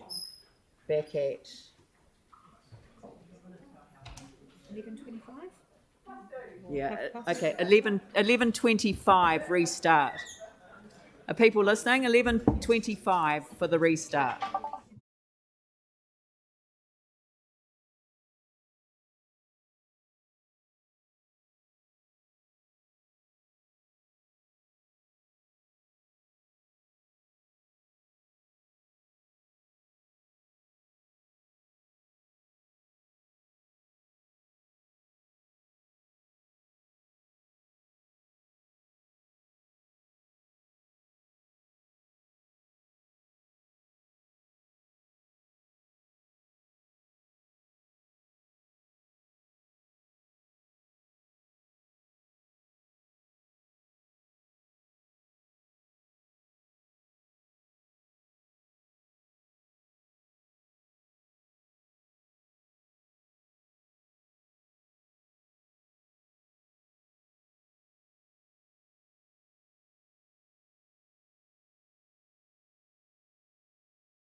everyone. I'm assuming, Tim, you can hear me now. The meeting hadn't started, which is why you had no audio. I hadn't switched my microphone on, and that's because I was having an entirely inappropriate discussion about Wordle instead of the agenda. So the next item... Spelling is close to my heart. Very good. How did you do this morning? The item 8 on the agenda has been withdrawn from the agenda, so we'll and I'd like to move to deal with item 14, which is the extension of Te Tira Kahikuhiku Christchurch Red Zones Transformation Land Use Consultative Group, because Brendan's under some constraints as far as time goes. So, or Mary is, one or the other. So, are there any questions on this one? You're happy to move it, and Phil's happy to second it. Are there any questions at all? Just very quickly, I was just looking at 6.3 and 6.4, which talks about the impact on mana whenua, and it's saying the decision doesn't. And obviously there's representatives on the group from mana whenua, but I guess it would have been nice to know actually if they're happy with how the group's performing, in terms of actually making a decision to continue the group. Yep, fair question, and that wasn't included as a part of this paper, but certainly I can take back and ask. Thank you. Yeah, I'm sorry, I missed that. I normally pick these up. These tend to have standard format inserts where there isn't something apparent. That nothing could be further from the truth that this involves a decision in relation to ancestral land or a body of water or other elements of intrinsic value. So it should say that. It shouldn't say that at all. So I think that we should note for future reference that this clause should not be used when it is an item like this. Under the circumstances, though, it's not a significant issue because this is simply a temporary extension to an existing framework for a very brief period. We'll be seeing a paper in March, which will be the direction of travel for the establishment of an interim or an establishment co-governance board. So we're moving at pace, but we just wanted to make sure that this was kept in place until those arrangements were entered into. So I think that I don't think there's a need to follow up specifically on this issue. It's the co-governance model that's coming next. There is a wider issue at play, but thank you for raising it. That's appreciated. So I've got a mover and a seconder. Is there any discussion? I'll put that motion. All those in favour say aye. Those opposed say no. That is carried. Thank you very much, Brendan. Right. So we've dealt with that. Oh, sorry, I should have done that. And so now we move to Te Pai Pikari Youth Advisory Committee, Youth Audit Tool, Future Actions. And perhaps, Anne, did you want to raise some issues or speak to this initially? Yeah. I've added another recommendation 3. Yeah, well, would you like to speak to that to the councillors so that they understand why? So, as you'll see in the recommendations there, well, the youth audit tool, hopefully you've read about it and you understand how important this is to young people to actually be able to have some input into early stages of planning into council facilities. And you'll see that there are 3 at the moment that we've had reports on, and I hope you've read the reports because they're extremely good and offer a great amount of useful information for council in terms of building and running facilities. In point 2 of the recommendations, you'll see that there's no no expectation that the feedback from the audits will be incorporated into the design. And so that's why I will ask you to consider number 3, that the youth audit tool be automatically incorporated at the early design of stage of any future. So this is a very cost-effective exercise. So we've been talking this morning about the bus interchange with Bruce and the ongoing issues that are there in terms of young people, security and all the rest of it. If that had been done earlier as the bus exchange had been developed, a lot of those issues would have been avoided. As it is, the audit tool is going to be used there and will be done this February, but it is reactive rather than proactive. So I think that we've got an opportunity here with this to get it into the system so that everything is done with this tool alongside it, and therefore our youth voice, which we value as a council, is going to be a really important factor in the development of our facilities. So that's just an introduction. Thank you. Melanie? I've got a question. With the third point Anne's put forward, is it possible to distinguish council facilities that will be used by young people as opposed to those that wouldn't? I wouldn't have thought there was a distinction. Sorry, what I'm trying to say is, do we need the words that will be used by young people? Because wouldn't any council facility be used by a young person? Good point.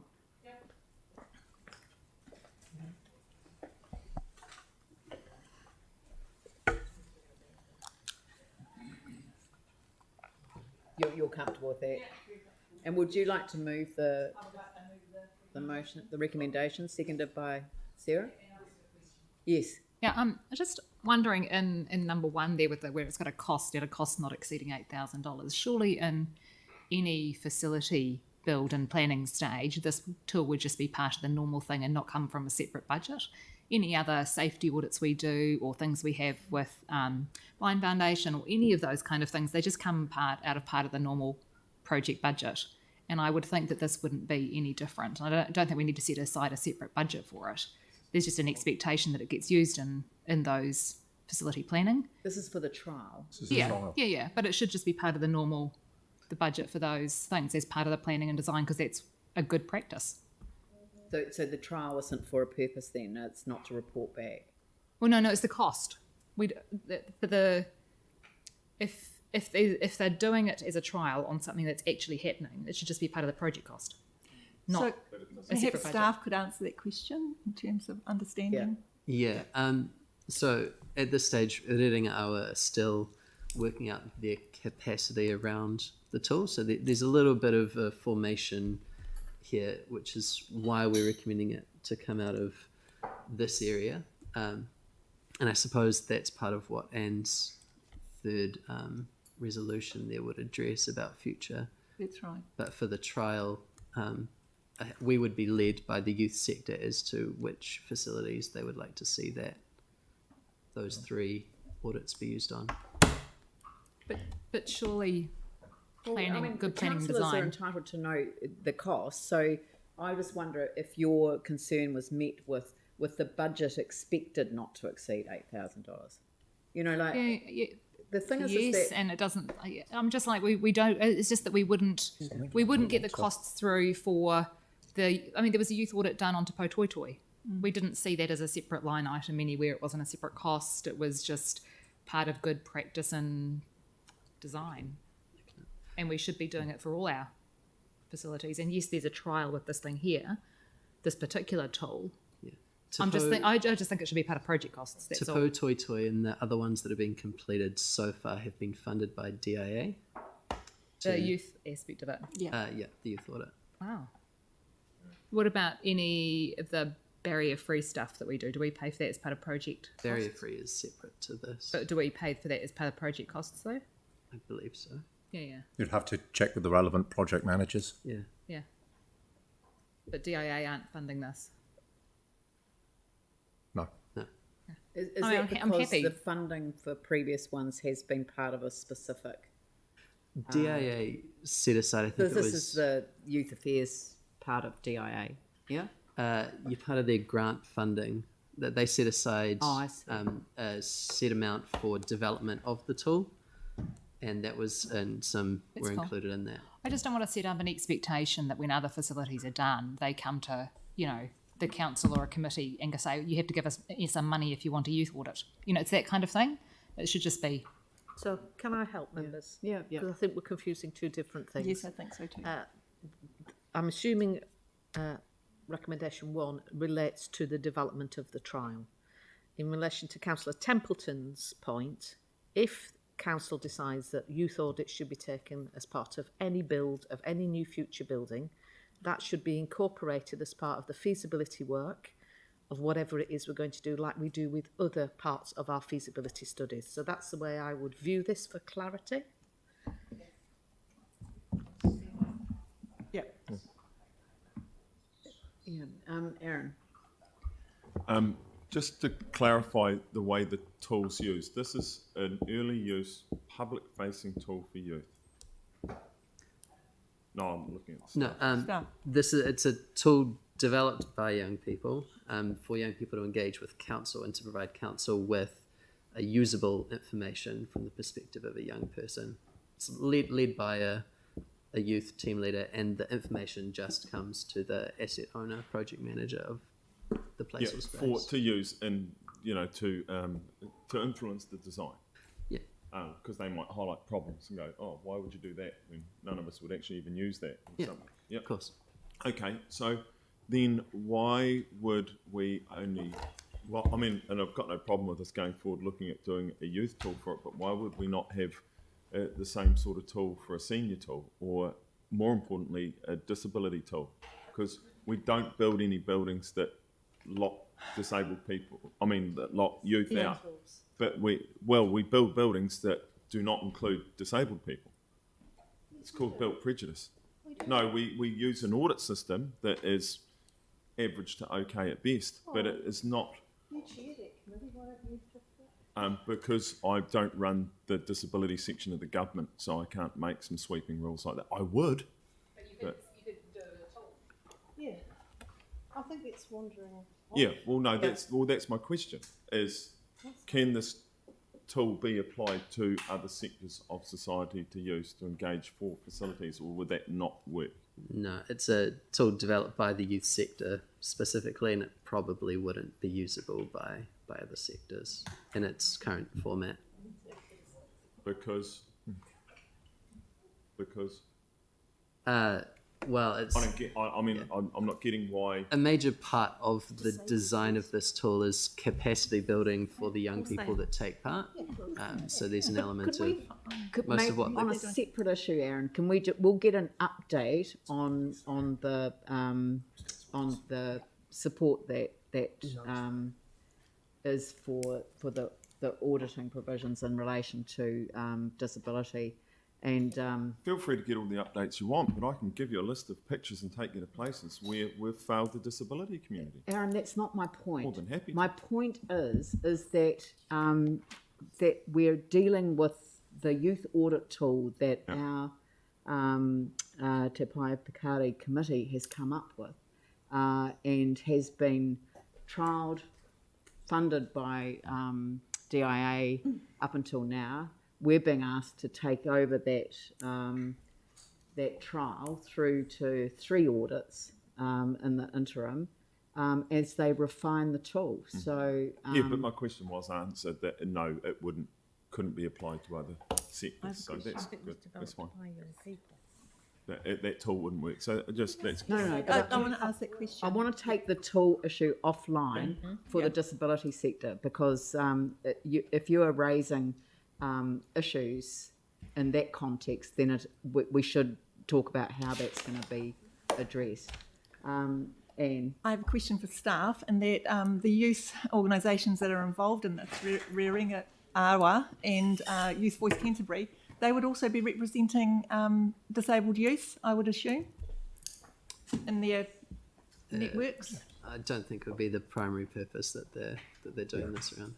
I guess what I'm asking is that, in reference to Aaron's questions is that they also have a community of disabled young people who would be they would refer to, I'm sure, in their audit of a facility, because they represent those groups as well. Yeah. The 5 pillars of youth relevant design that they look into are safety, accessibility, appealing, resourced, and youth friendly. Accessibility is one of those pillars.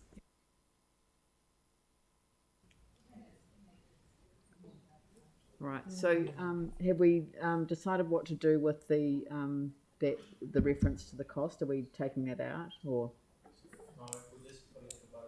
Yeah, we're just putting it to the vote. There's no. It's not the question of the $8,000 is not relevant to the issue. No. Okay. All right.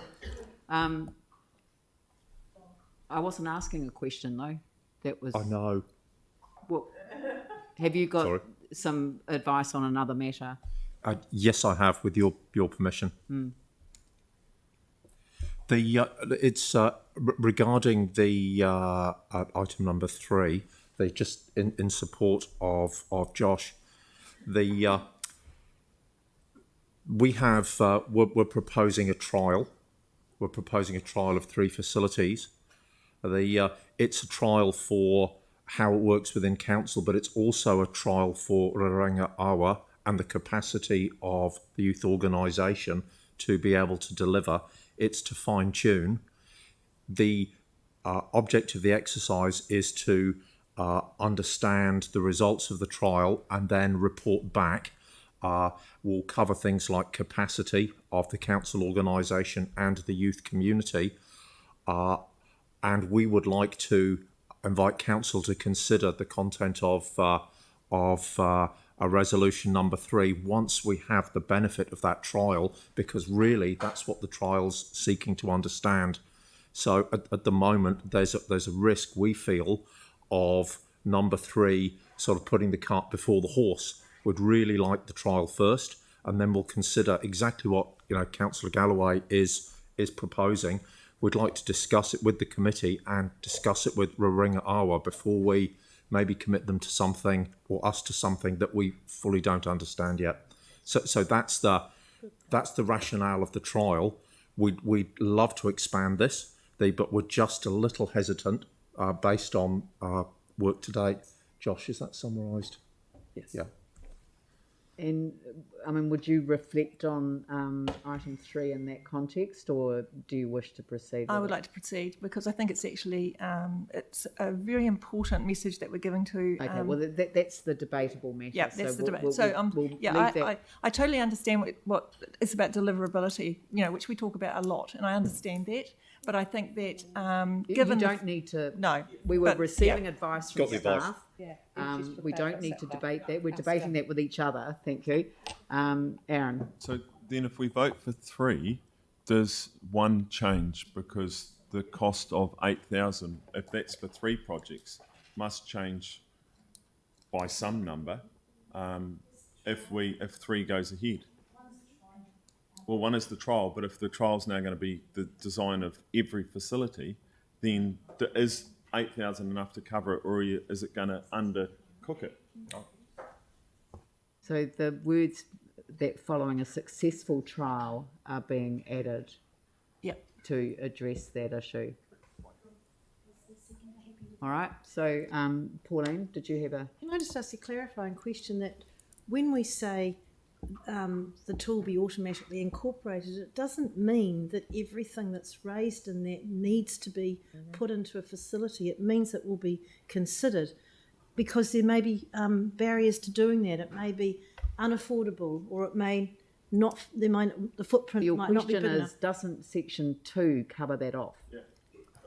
Leanne, I just wonder. Yes, it will take into consideration. With the other issues we have had this week with doing stuff on the fly, whether potentially we park this one for 5 or 10 minutes, go to something else and come back, because they've got a really valid point that may not be successful. Well, successful is not the right word because it's in there, but that may not be the practical solution. So if we're talking about doing stuff on the fly, can we just move on, get the proper advice and come back? Sure. I'm happy to do that. So we'll just let that lie there at the moment. If you guys can get the wording for it. And we hadn't actually started the debate, so I think I'm able to just move to the next item on the agenda. And so we'll perhaps if I don't know how this is going to move forward, but I'll leave it with the Chief Executive. Thank you. I'll move on to the Mayor's monthly report, and in this one, the resolution is to receive the information, but I'm also using the Mayor's report to approve Celeste Donovan's appointment to the Creative Communities Fund Assessment Committee for the remainder of this term of council. It was a vacant position. We advertised it to councillors, and she was the one that indicated that she was interested. And I'm saying this slowly so I can turn to the Mayor's report. And right. Okay. There are a number of things that are highlighted in my report, and sort of mentioned again the sort of significance of the campaign that we're facing: get vaccinated, get the booster shot, wear a mask, keep your distance, and use the COVID QR code wherever you go. That's essentially, that is the message that we need to be reinforcing everywhere we go, and it does mean that when it gets here in numbers, the numbers will rise quickly, then exponentially, given by what's happened overseas, and we all need to be prepared. Now, I think that we've got to be really clear about what the communications is, especially to vulnerable communities. And so I've raised this with the regional leadership group, and I've mentioned what the regional leadership group is. It's made up of a range of officials from central government, councils, iwi and local DHBs, supported by DPMC, and in our region is co-chaired by the Regional Public Sector Commissioner and our Chief Executive. All mayors were invited in the region to join the regional leadership group just before Christmas, and this morning I tabled this deep concern that we're not communicating with older people, especially those that aren't relying on the internet for their main means of communication. We've got a lot of lessons learned from the earthquakes and from other experiences that we've had, that trusted community leaders leading networks in their communities are the best way to get information out to people in those communities, and that's ethnic communities, it's older New Zealanders, it's the youth networks, and of course, when you look at the way that the internet plays such a significant role, it plays a role with misinformation as well as it does with genuine communication. So we've got to be thinking about how we connect, particularly with those who are vulnerable and might not understand the what's about to hit. So I'll be keeping people up to date with that. I've highlighted the Banks Peninsula, Eastern Bays that bore the brunt of the impact of the storm before Christmas, and the communication was severely hampered, and that isn't a risk our residents can sustain. So we've got to be in that space talking to the telcos about improving accessibility in that regard. The Three Waters Governance Group is putting material online when it has its meetings. I think it's within a matter of 2 or 3 days that it's literally on the DIA website. So do keep tracking that for information. The presentation I gave last Friday is online, and it was in relation to stormwater. Now, it's just the slides, which I think speak for themselves, but if anyone wants the slides with the words, then I'm happy to distribute those to you. I've just noted that the 2021 Asia Pacific Cities Summit and Mayors Forum, which I attended online, The Brisbane City Council hosts this, but each year it changes city. So I think there is an interest in Christchurch putting its hand up to host this one year. And the Mayor's Accord that came out of that around healthy cities, vibrant cities, connected cities and intelligent cities, I've signed that on our behalf, as it's completely in line with all of our strategic objectives. The Christchurch International Airport Renewable Energy Precinct launch, wow, I just felt so proud of our airport and what they're doing to develop sustainable energy options going forward. The Civic Awards presentation, it was just, again, another fantastic event where the community gets to say thank you to the community. And it was great that we were able to gather in the way that we did at that stage with under 100. So we've managed to stay within the requirements with that one. The official opening of Te Pai, I actually ended up being the first speaker, the first speech, the first official speech given inside Te Pai was the speech that I gave, and the minister officially opened it. But everyone acknowledged Jerry Brownlee, who was there, because obviously he was the minister at the time that it was commissioned, and it was appropriate that he was acknowledged on that occasion. And I've been to a number of events. Gosh, the Thai Festival, they managed to sort of kind of squeeze it into the limitations, and they did everything right, and then it poured with rain. So I felt so sorry for them. But honestly, the warmth of their welcome and their support for our city was just, it made up for the chill in the air, the warmth of their welcome. The ambassador came down from Wellington, and they're an extraordinary community, and I just kind of wanted to mention that. And of course, the one thing that I haven't mentioned in all of this is the situation in Tonga. So as you know, I put out a call straight after the events occurred, and set up, the organisation set up collection points throughout the libraries in Christchurch, and we've really tried to encourage people to gift through the Red Cross, because they're on the ground in Tonga, and it seemed to be, rather than setting something up ourselves again, it made sense for us to encourage people to do that.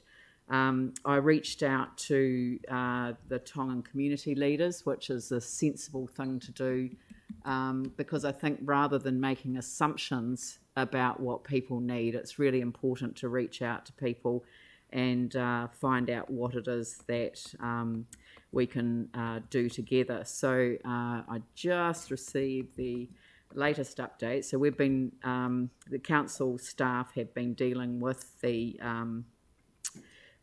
various Tongan communities, and what they have said is that they've decided that their help will not rush like the others.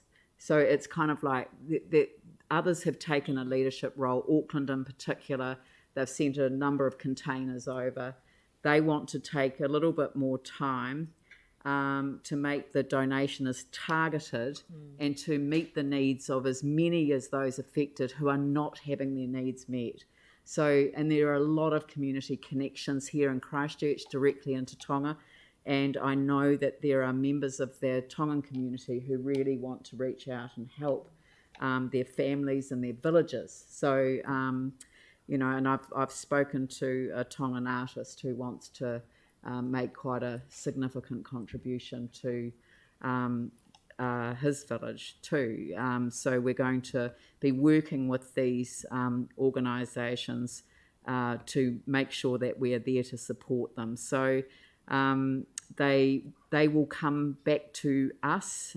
So they'll come back through council staff through to me to talk about what it is that they want to achieve in the near future. So I haven't put a recommendation in the report about any support at this stage. We will address that in the next report, or if it is required through the Finance and Performance Committee. But I'm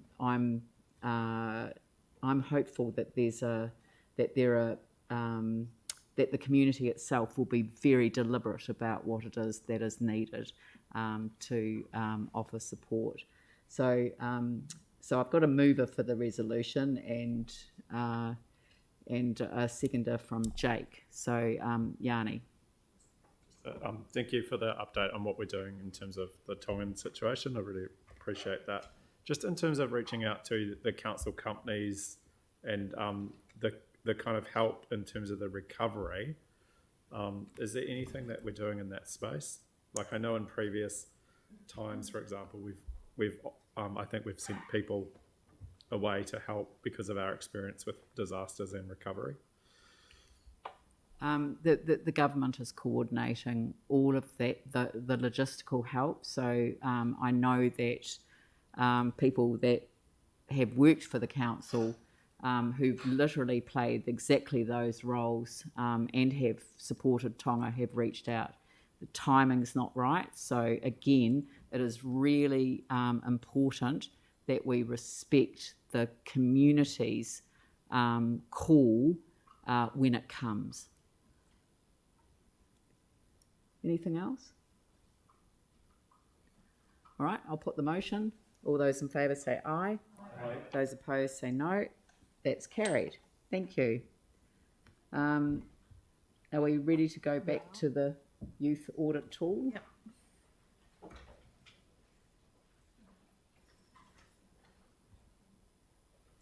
So, Perhaps an alternative wording is highlighted. so you're comfortable with the alternative wording? Request that following the youth audit tool trial, staff report back to council or relevant committee on how the tool could be incorporated at early design stage of any future council facility. That seems like a good outcome. All right, thank you very much, and thank you, Sam, for the useful intervention. They're not always useful, but on this occasion, I'm going to say that definitely was very helpful. That was helpful. Thank you. Thank you. All right, now I'll open it up for debate. I'm happy to start. Yeah, well, firstly, I want to acknowledge the staff, John and Josh and Simone and Megan, actually, in their unwavering support for Te Paipakari and the work that you do to help make sure that there is a successful venture. It's great. And particularly Megan, who has, you may not realise, but we do a kind of a co-chair thing with Te Paipakari, which is all about giving the young people the experience and dealing with council procedures. And Megan sits alongside and helps them through. So it's been a very positive experience for our young people. So it shows them that we take them seriously, and this is what this is about as well. So really appreciate the fact that we don't want to set it up to fail. We want to actually be able to deliver what we want to deliver with the youth audit tool. So this is a really good use of money, this $8,000 to begin with, because as we've seen, it's better to put that money in at the beginning than to have to fix it at the end. So hopefully you've read some of the reports and you've seen how useful the information is that we're getting from our young people. So it is cost effective, and currently we're the only local authority that's doing this with our young people. So let's continue to lead the way. We are very good at being innovative and being leaders, so that's important. So they provide excellent evidence in the value of these and in the value of incorporating young people. And the comments that are made by the young people are an example of that is if you get a space right for young people, then you get it right for everyone. And I know that the Mayor's talked about the 8 to 80-year-old thing, that if you deal with getting it right there at that stage, you're basically ticking it for most people. And another comment was, it feels like this space was built for adults and it was an afterthought to add a space for youth. And that's not what we want to have happen. We want actually to have that youth influence right from the get-go. So in establishing the Te Pai Pakari, our youth standing committee, this council has given a clear message that we value our young people in this city. And let's strengthen that message and by passing these recommendations today. And I'm finally just remembering Peter Ramsden and the words that he said about legacy. And I love those words. You know, a society grows strong when old people, that's us, plant trees that they will never sit under. This is about legacy.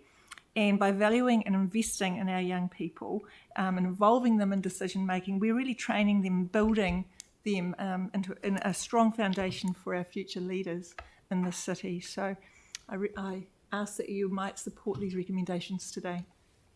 Thank you. Anyone else? All right, I'll put the motion. All those in favour say aye. Aye. Those opposed say no. It's carried. Thank you very much. Thank you. Thank you. Thank you very much.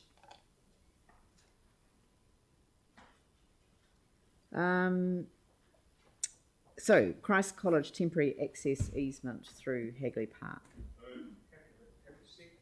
Hey, something should have been today. Do we have any questions? Mike. Sorry, I've just got to find it now. It was also in relation to the engagement with Mana Whenua, where it does obviously acknowledge that there is an impact there. And then it says that MKT reviewed the report, but then it doesn't actually say what the outcome of that was.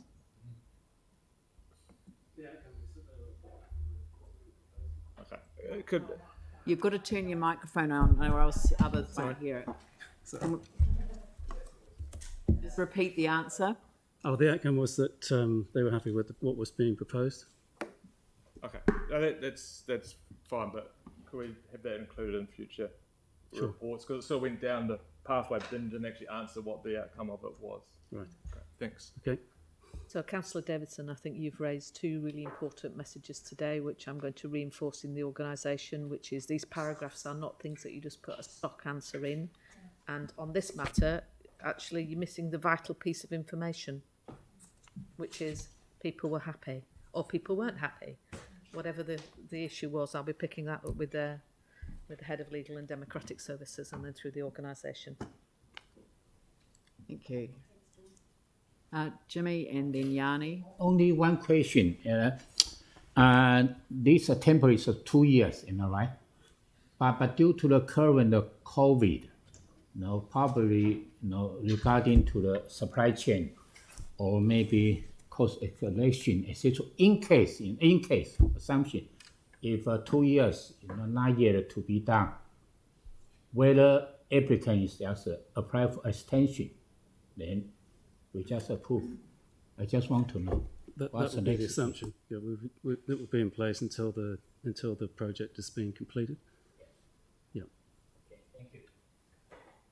Yanni. Yeah, thank you. I think in general, the balance of the report makes a lot of sense, but just I was a little bit concerned about the process. Has this been to the community board? It's a metropolitan issue. No, we were going to put it through the committee, but with the committee chair's approval, we brought it straight to council because there's some urgency to get the decision so Christ College can move on. So given that the resource consent was lodged on the 29th of September 2021 and it was granted on the 30th of November, why has there not been time to bring it through the normal processes? And I'm just trying to find when the MOU was signed, but something like this I would have thought the board should at least have been briefed on and made aware of. And there's been certainly plenty of time in this process. I'm afraid we can't. The property team, we haven't been party to the earlier process in terms of Christ College's consenting process. So we picked up this job to do the property elements, a couple of months ago. Mm-hmm. and we've been working through the issues in the report. So I'm not too sure what all the prior process was. See, Christ College may well have lodged the consent, but not have applied for landowners' approval to use our land, which is not unusual. Quite often that happens late in the piece. But maybe it's a question for the organisation, but the MOU was signed in September 2021 between the council and Christ College, and it makes explicit reference to approval from CC's elected members. So it would have been known at that time that this needed to go through a process, and I'm just concerned, you know, a similar thing happened with Hagley Oval in terms of the cricket. So I just think we need to make sure that we've got robust processes in place to circulate and keep the community board informed. So I don't know if someone wants to pick that up, but it doesn't seem right. I'll follow that up with the officers, councillor. Thank you. Pauline? Yeah, I did have concerns about the risk that the bridge may become permanent, but I gather it's not constructed to be permanent, so it wouldn't be. And it's intended to be taken down when the construction's finished. But how then would they have any access for any large items that might have to go in there in the future if this is the only access? Is it envisaged that they would need to do that if there was, say, any repair work and machinery was needed for that, or what would they do? Would they just erect another temporary bridge? Yeah? Go on the front gates. I guess at that point they would have to make their own arrangements. That's not part of this. This is the only access, is what the report says. This is the only way they. But this is for the development, the construction. I know, but I'm just saying, is there any likelihood that there would need to be any big construction stuff to go in there in the future for maintenance, and how would they do that? Well, you'd like to for another easement for another temporary bridge, if that was required. Yeah. So you don't see that as a risk? No. Okay, thank you. All right, any other questions? So I've got a mover and a seconder, is that right? Yep, good. Any discussion? Put the motion. All those in favour say aye. Aye. Those opposed say no. That is carried. There is no need to go into PX, so we will close the meeting. Oh, sorry, I forgot the notice of motion.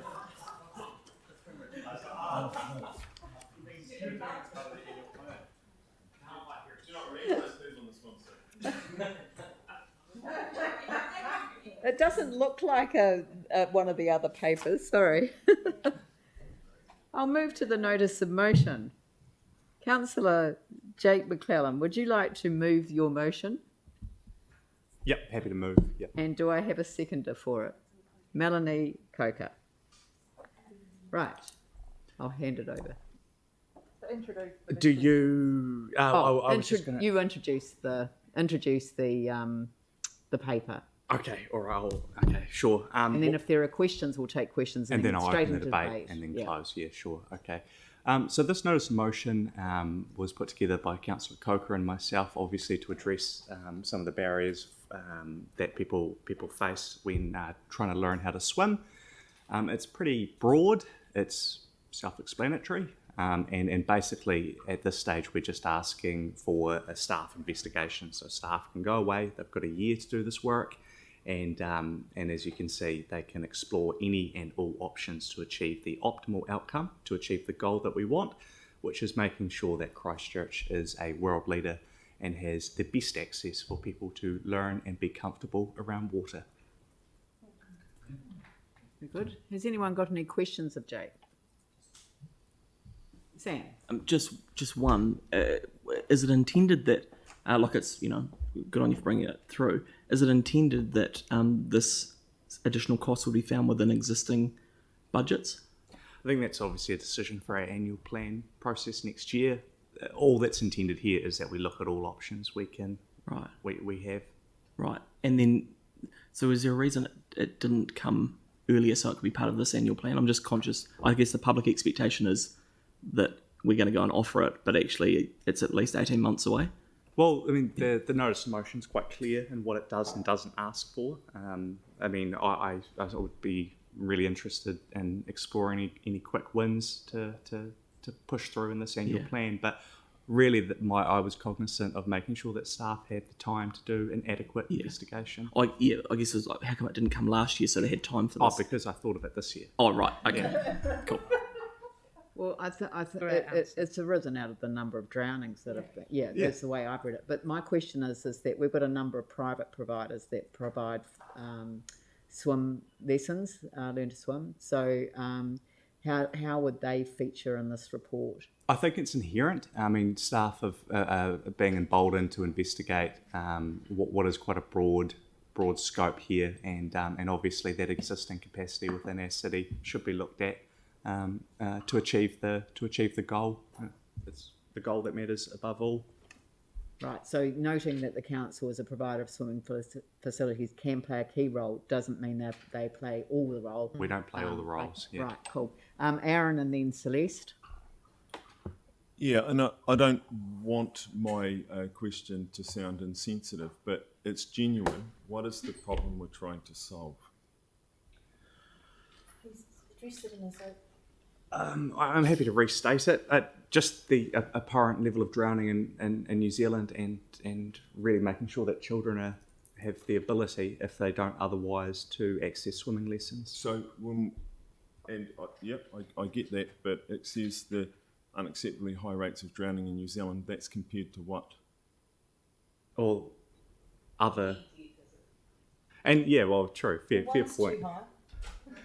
We take a zero death approach to a road toll as well, and we don't just say, oh look, this is acceptable, therefore we won't worry about safety interventions.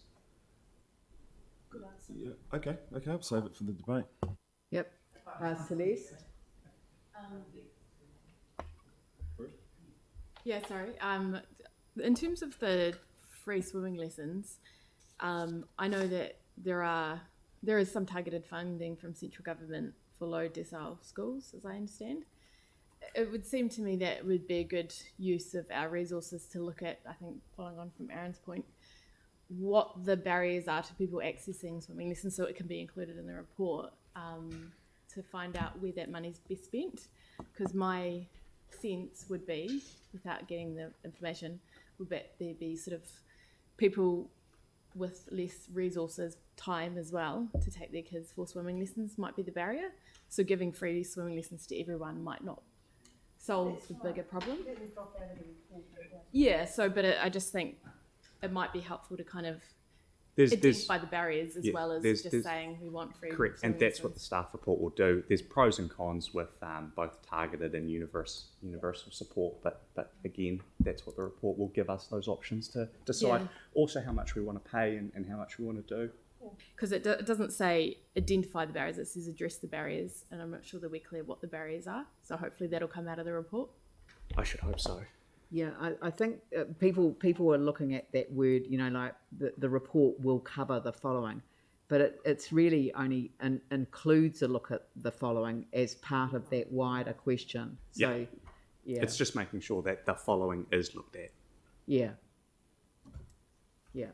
So as long as we're very clear that this is about what is going to be included in the report, it's not the whole report, which needs to look at the barriers, because it notes that a range of barriers, both financial and otherwise, exist. So, yeah. Thanks for making that point. Sam. Yes, sorry, just one more, Jake, around the, it was following on from Leanne's question about the private providers. So will this exclude them, or are we proposing that the council would pay them to provide swimming lessons for free? We're not excluding them, but we're not proposing that either. But there's no reason to think that consideration could be part of the report. Okay, so the council could end up paying private providers for swimming lessons. It's not excluded in I was just trying to pick up your intent though. Is it just free lessons at swimming pools that we own, or is it literally because it talked about the barriers and the like around locations? It's really a question of what's feasible. Private. I think there may be some scale-up problems that council might be able to have that accessing. If that's what's required to get the job done, then that's what's required. But really, it's about making sure that that everyone has the opportunity to access those swimming Okay, lessons. so that could include It could private. end up. I mean, It's just the what is reason I practical raised and most the practical. private providers was that I was concerned that there would be capacity issues either way. You know, Yeah. if we provided all of the swimming lessons that we currently provide for free, when we don't provide them all for free now, you know, does that? Well, yeah, and what Jake's saying, if I've got it correct, is that if this was to proceed in 18 months' time, that would occur, but also we would be offering free swimming lessons at private providers. No, he's saying that the report will cover that. That's literally what he's just said. No, I've just said that the report will won't cover exclude it. that as a possibility. So Yeah. it's whether it's one. I mean, it's not making the decision about the outcome at the front end. It's saying let's have all of the options on the table. Yeah, which so is the what we option is legally on the have. table. That's what we legally have to do when we're. No, I was just because it's not clear there. I just wanted to get a clear understanding that we would potentially be paying private providers for free swimming lessons for students. So, I think that would be an unfortunate representation of today's debate because it is. we've just had it clarified. We've literally just had that I clarified. simply raised the question of private providers on the basis that decisions that we make here or you make here will be potentially impact on their business model and all sorts of things. So you've got to look at all of the options. So, and we have had discussions around private providers in other instances, like Central City car parking, where we didn't fund the private providers, although we funded our own provision of free parking in the council facilities. So there is precedent for only funding public facilities. But to not have the impact on private providers included in the report would not be a good enough report. Yeah, I think we're for the talking at cross council. purposes. I'm happy for the impact, but it's around the fact that the council may pay the private providers. I actually think that would be a misrepresentation of the debate we're having today. So that's what I'm simply saying. saying. Well, it's not I'm literally asking a question. I'm sorry if you've interpreted that as debate. No, because what we're asking for is a report to come back to council. So we are not making a decision on anything that is going to be contained in that report today, other than the costs of these will be included. That's my understanding of where we got to. Aaron, Sarah. Yeah, just the mover And Councillor Scandra. Going back to the problem we're solving and Celeste's point around the targeted, do the mover and seconder know what percentage of people in Christchurch don't have access to swimming lessons and the percentage that aren't or can't swim? No. So we don't know that number? I think the reason that we're considering this in the way that it's worded is that there is quite a lot of background work that needs to be done on building a case for or against this particular proposal.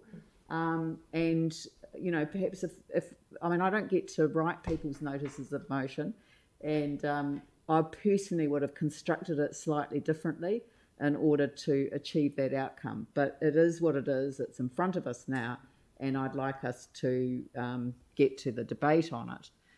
Right, Sarah. Thanks for that. Hey, listen, a couple of things.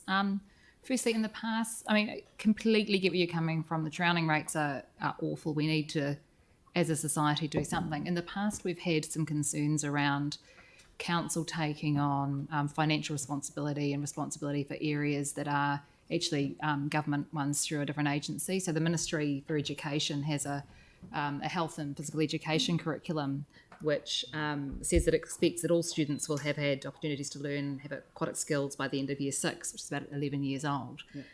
It's clear that that's not resourced properly at the moment, and that it's not, that the kids aren't getting enough. And I'm wondering whether you'd be open to adding a resolution about writing to the ministry about our concerns around that. No. I mean, again, it's similar to Councillor McDonald's question, which I can only restate that isn't excluded in the notice of motion. I mean, government have a role, and that they currently already, provide provide some support. And again, if staff want to explore that, just like anything, they're free to discount or explore whatever they want. I was just thinking that, you know, writing a letter would be, you know, a relatively quick and easy thing to do that wouldn't necessarily need a report. Yeah, I'll write to the minister anyway on a separate matter. Ministry already Separately, funds. I don't need a resolution to write to the minister. Ministry So- funds schools to learn to swim. Well, they fund the curriculum, and the curriculum says that, and the curriculum also includes. This a is the section- debate. I mean, No, I've got a question based on this, Yeah. which is identifying risks and describing safe practices to manage them. So one of the key things is that it's not necessarily pools that are the issue, and it's not necessarily children. So actually, most of the drownings in New Zealand happen from adults who had access to school pools way back when, and in our rivers and at our beaches. And I'm just wondering if council could do something in the space of additional education and hazard identification stuff at our beaches and rivers, because it's that. No, this is only about swim lessons, and people die even if they know how to swim because of the hazards that are present in our natural environment as opposed to in pools. And the choices they make. And that's right. And so being able to clearly identify the hazards at our beaches on more signage, those kind of things, which is something that's come up in the past at Scarborough, for example, with a couple of drownings there in Taylors. And so whether you'd be open to a resolution which asks staff, maybe in parks, to work on additional... Not on the end of I a don't- notice of motion. So Yeah, with the with the notice of motion. My understanding is I if- can't if- amend a notice if of motion people anyway. have with agreement of the meeting, that's able to be done. Yeah, but if there are people in the room that obviously are not going to support the notice of motion, so the standing orders say that you can't move a foreshadowed motion, or you can't do anything Can we with ask it. We'll staff deal with separately for this some additional motion. information on that? then? I can look just yeah. I mean, I'm happy to I mean, it's answer just the if question. we're wanting As to I address say, the drowning, then This is a lesson, in my view, around the notice of motion process. You know, I know how to write notices of motion. So if anyone wants any help beforehand, we can actually avoid a lot of these problems ahead of time. I don't think we could avoid Sorry, these one more. problems because that's not the problem that we have. The wording does not actually explicitly state what it is that you're after. So, Well, sorry, Councillor Sarah, Templeton, have you not Councillor finished Templeton your is welcome questions? to move another motion if she thinks the notice of No, motion you isn't can't. broad enough. And it's not today, obviously, but she has the ability to write notices of motions as well if she thinks it's Well, not broad I don't enough. need a notice of motion. I could do something else. I'm just wondering if you know if we've got the capacity as a pool, because there's about 60,000 under 15-year-olds in Christchurch. Yeah, but No. he doesn't know the answer to that question. Yanni? Cool. It's just a question for staff. I've just looked at No, it. there are no questions for staff on a notice of motion. Oh, right, okay. Well, Hey, Jake, do you know when the aquatic, where the aquatic facility strategy that council has gone on our website, and when we're reviewing it next? And did you think about actually incorporating the resolutions into the aquatic facility strategy that's disappeared from our website around the elements of dealing with some of the issues that you raised? With all due respect, I think this is becoming not a a bit question. of a farce. We've got a question. notice of motion on table that asks staff to go So away the and do question- some work about Yanni, what we can do Yanni, at council stop it. facilities to address drowning rates. And people seem to be taking the piss. No, but this is exactly there- what there's no we do need for have that sort of reference to language this either.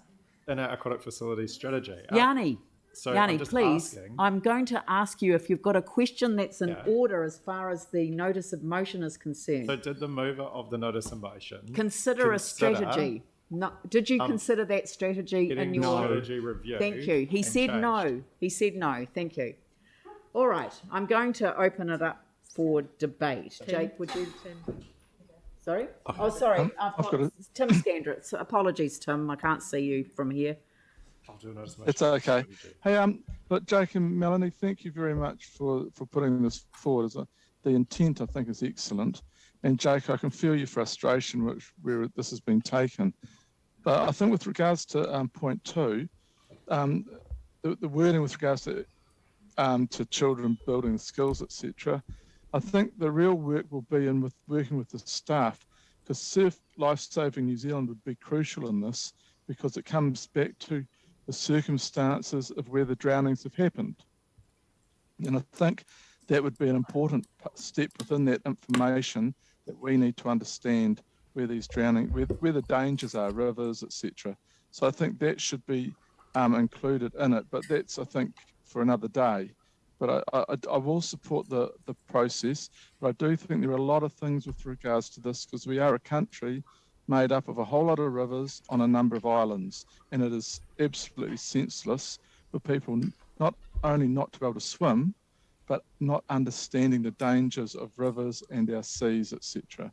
So I think there's a lot of work to do here. It's a good point, and hopefully as this work progresses, I'm assuming as part of our annual plan process, we'll get the opportunity to be briefed about how it's progressing, and councillors can offer their specific and helpful feedback as that happens. And look, I don't care where people learn to swim or learn to understand the difficulties and dangers of water, but I do think the Ministry of Education and the ACC should be approached and really lift their game as well with us and other councils, because we do have these facilities. We will have limits financially and numbers wise, but I think it's the intent that you and Melanie have got here is excellent, and I will be supporting it, but I think there's a lot of work to do here as well. So thanks for raising it, guys. Thank you, Jim. Pauline. Oh, debate, yes, please. Or should I open? Oh, sure. Oh, yeah. Firstly, I'd like to acknowledge my second Councillor Coker. Together, we, like all of you, I'm sure, recognise our drowning rates in this country, how tragic our drowning rates in this country are. Drownings are the third highest cause of accidental death in New Zealand, and that's why we want to explore options, all options in fact, to do everything we can to address the problem. As you'll see from the wording of our motion, everything we can do is at our disposal to address this most New Zealand of social issues, including free swims and lessons for all children and young people in Christchurch. While there's a range of reasons behind each tragic drowning, a lack of training and water skill comes up all too often. This package will also explore access so children can put into practice what they've learnt, filling the gap that easily accessible school pools once did. Lots of cities are doing more than us currently, and I want Christchurch to lead the way when it comes to children accessing this life-saving skill. The goal here is to ensure everyone growing up in this city has the opportunity to become confident in the water, and we can truly say financial barriers aren't a factor in our drowning rates. In short, this is an investment in our young people that they will take through their whole lives. If I'm reading the tea leaves correctly, this is going to be well supported, and I think that that would be a huge step forward on this issue by this council. A vote for this today is a vote to say we want to know what more we can do. Voting yes is saying you're not going to accept the status quo when it comes to our drowning rates. Voting yes means we can use the powers of this council to hopefully save lives. Pauline. Thank you. And I'd like to thank Jake and Melanie for bringing this to. I think everyone knows how passionate I am about swimming and pools, and this is actually about water safety. There's a lot more benefits, of course, for swimming, but and I also think I really thank Jake for allowing the staff time to work up this report in a really robust way, because it's a complex one. And I think having time to dive into these issues is a really good idea, because we've got to look at barriers, facilities, funding. And council's not going to be alone in this. We're not an alone council. We embrace partnerships, and I'm sure that will come out of this report as well. There's many people and organisations involved in swimming, including the Ministry of Education, surf lifesaving, swim clubs, schools, other community groups. I think if we all pull together, pool our resources, and we get a really good outcome. And I think this is going to be a really great piece of work that's going to surprise us with the results. So I will definitely be supporting it today. Well done. I've got Mel and then Andrew. Great. Look, the drowning statistics this year have been highlighted, obviously, in the press and in many articles. And any step that this council can take towards upskilling people in the water is one we should all support. I know there's significant community support for this too. And for those commenting that all drownings occur at sea or in rivers, they're forgetting the unfortunate incident that occurred in one of our own Bury Council facilities. School swimming is provided through many schools, but the service is limited and not available to all young people. Swimming lessons at Christchurch City Council facilities cost $10.80 for those under 3 and $13.80 for those under 16. I'm not sure of the cost of private providers because they don't provide their prices on the websites often. But there is a quote from this off social media, and someone quoted saying swimming lessons aren't cheap, which is why we haven't gotten around to signing our kids up yet. Now look, other cities are providing free swimming lessons in various ways. It includes one of our neighbours, Timaru District Council. Now if council is able to facilitate free swimming lessons for those under 12 or 16, this will allow those families who cannot afford the cost of lessons to access a service that all Tamariki and Rangatahi should be entitled to. Andrew and then Aaron. Thank you. I'd like to start by acknowledging Councillors McClellan and Coker for putting this forward. I believe this is a perfectly sensible notice of motion, asking for a report well in advance of decision making required, so that information can be provided, so that there can be a proper consideration for the next annual plan. The options and the requests that are to be covered in the report appear to be deliberately broad in scope. That will then allow for a broad conversation of options for achieving the outcomes sought here, which is that access to swimming lessons is improved and barriers to access are reduced. As to the question about what the intention is, I think today's intention is clear. It's to ask for a report that allows that debate to happen in time for the next annual plan, with proper information to support a proper debate and to support decision making at that time. Looking at the outcome that's sought from today's decision, how we can address unacceptable rates of drowning, I find it difficult to see why anybody would consider opposing this.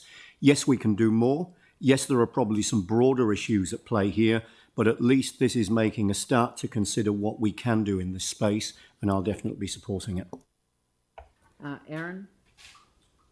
I think this council does a lot to keep drowning rates down. We have some really good swimming pool facilities, and I actually support the points that Celeste made around we should target any funding if there is extra funding put towards swim lessons, and also Councillor Templeton raised we should target where people are actually drowning to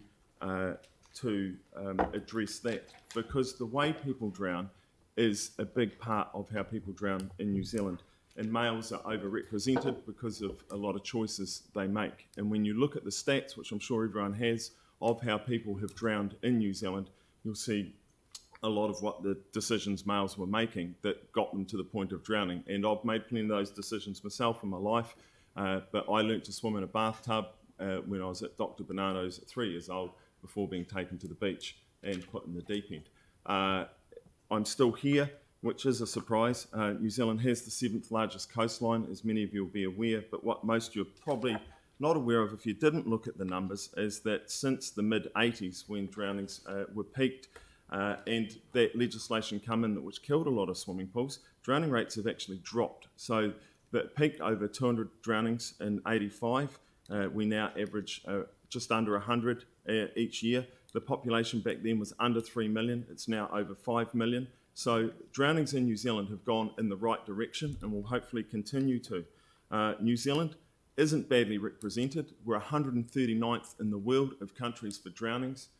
US is one behind us at 140th. The worst country in the world, in case anyone's remotely interested, is Guyana. They have the highest drowning rate in the world. There is disparities throughout the world for people who can swim. Different countries, people have different swim rates. There's a misrepresentation between males and females, but the equity is not that bad in this country because New Zealand, along with Australia, shares the highest, I'll say it, the highest rate in the world of people who can swim. Females are 85%, males are 90%. So we should really, if we're going to do anything, only target, really specifically target and spend the money well, however that may be spent. And also I will throw in there that when you look at the drowning stats for all of New Zealand, which I'm sure everyone here has done, you'll see that Canterbury is right at the bottom. and yet we're 10% of the population. We're nowhere near 10% of the drownings. We're very, very low. And we have a lot of rivers, we have lakes, and we have a lot of ocean. So let's let the facts drive the debate, not the emotion. Thank you. I've got Anne, Phil, and James, and then Jimmy. Thank you. I am supportive of the notice of motion today. It is about our concern about drowning, but it is also about equity. And I think if we look at our strategic framework, we want this city to be an opportunity for all, and we want people to live in a safe and healthy community. So for me, it's about identifying, this will be a good piece of work to identify those barriers that are preventing people from using the pools, the wonderful pools that we have, and getting that instruction that they need to be able to swim. So I'm really looking forward to the information that will come back that will actually give us an information about what we already do really well in the city in terms of supporting people into swimming lessons, but also to see what we can do better. So thank you for bringing this to us, and I think that I know that there was some work done probably 2016-17 about this, so hopefully it won't be too much work for staff to perhaps revisit some of that and to bring that information to us so that we can make an informed decision about this. Thank you. Phil? Thank you very much. I will be supporting this. I look forward to seeing what the investigation that the staff are going to do. But however, I sort of wonder how much it'll be interesting to see how much it's going to cost, because we get paid X number of dollars for all the swimming lessons that we do at the moment. So that any income that we get from that will vanish, and we'll have to top it up, plus the small avalanche of people who will join the group. So it may unfortunately end up being one hell of a cost, but I'm more than happy to support this and let the staff do all their investigation. And I thank Jake for putting it out long enough that it's 18 months and staff have got time to do it properly. Thank you. I've got James, Jimmy, Sam, and then Sarah, and then Celeste. Thanks. Yeah, look, I think this is certainly well intentioned, but as paragraph 1 on the resolution states, it states that it's an issue for New Zealand. And I think that's the concern for me, because, we can't be everything to everyone. And I think we have a temptation to do that. And I think one of the failures of many councils is that you tend to have this scope creep where you try and address everyone's problems. So I think first and foremost, this is a nationwide problem. And I think, my preference would be working with government, lobbying government and the Ministry of Education to expand their Learn to Swim programs would be perhaps a better use of our time and energy. But, we can't lose sight of the fact too that we actually do a hell of a lot with swimming pools. We have an incredibly high number of swimming pools and access to council facilities than most other cities. I think we spend about $7 million of ratepayer money into subsidising swimming pools, about $2.5 million subsidy into Learn to Swim programs. So, a lot is being done here. And, sorry to state the obvious, but, nothing is free. So exploring free lessons is really about exploring how everyone else can pay more to pay for swimming lessons for everyone. We're spending too much, we're borrowing too much as a council, and instead of finding ways to expedite or exasperate that, I'd rather that we were working with the government and the Ministry of Education, who, quite frankly, in my view, I think are failing in this area, because as paragraph 1 states, notes the unacceptably high rates of drowning in New Zealand. This is a New Zealand problem, and I don't think the Christchurch City Council ratepayers are the bottomless pit to try and solve these problems. So I won't support this notice of motion today for those reasons. Thanks. Thanks. I've got Jimmy, Sam, Sarah, and Celeste. Thank you. Yeah, I support this one. It's very good, because I do appreciate the Councillor Jake McLennan, because he has the kind of heart to care for all those kids, particularly over the previous year, while this drowning rate, so high. Probably it's a symptom, some of the area is a problem. It's a symptom before us. And also, if we review all the strategic framework, particularly regarding the resilient community, particularly highlight our community should be the safe, should be the healthy community.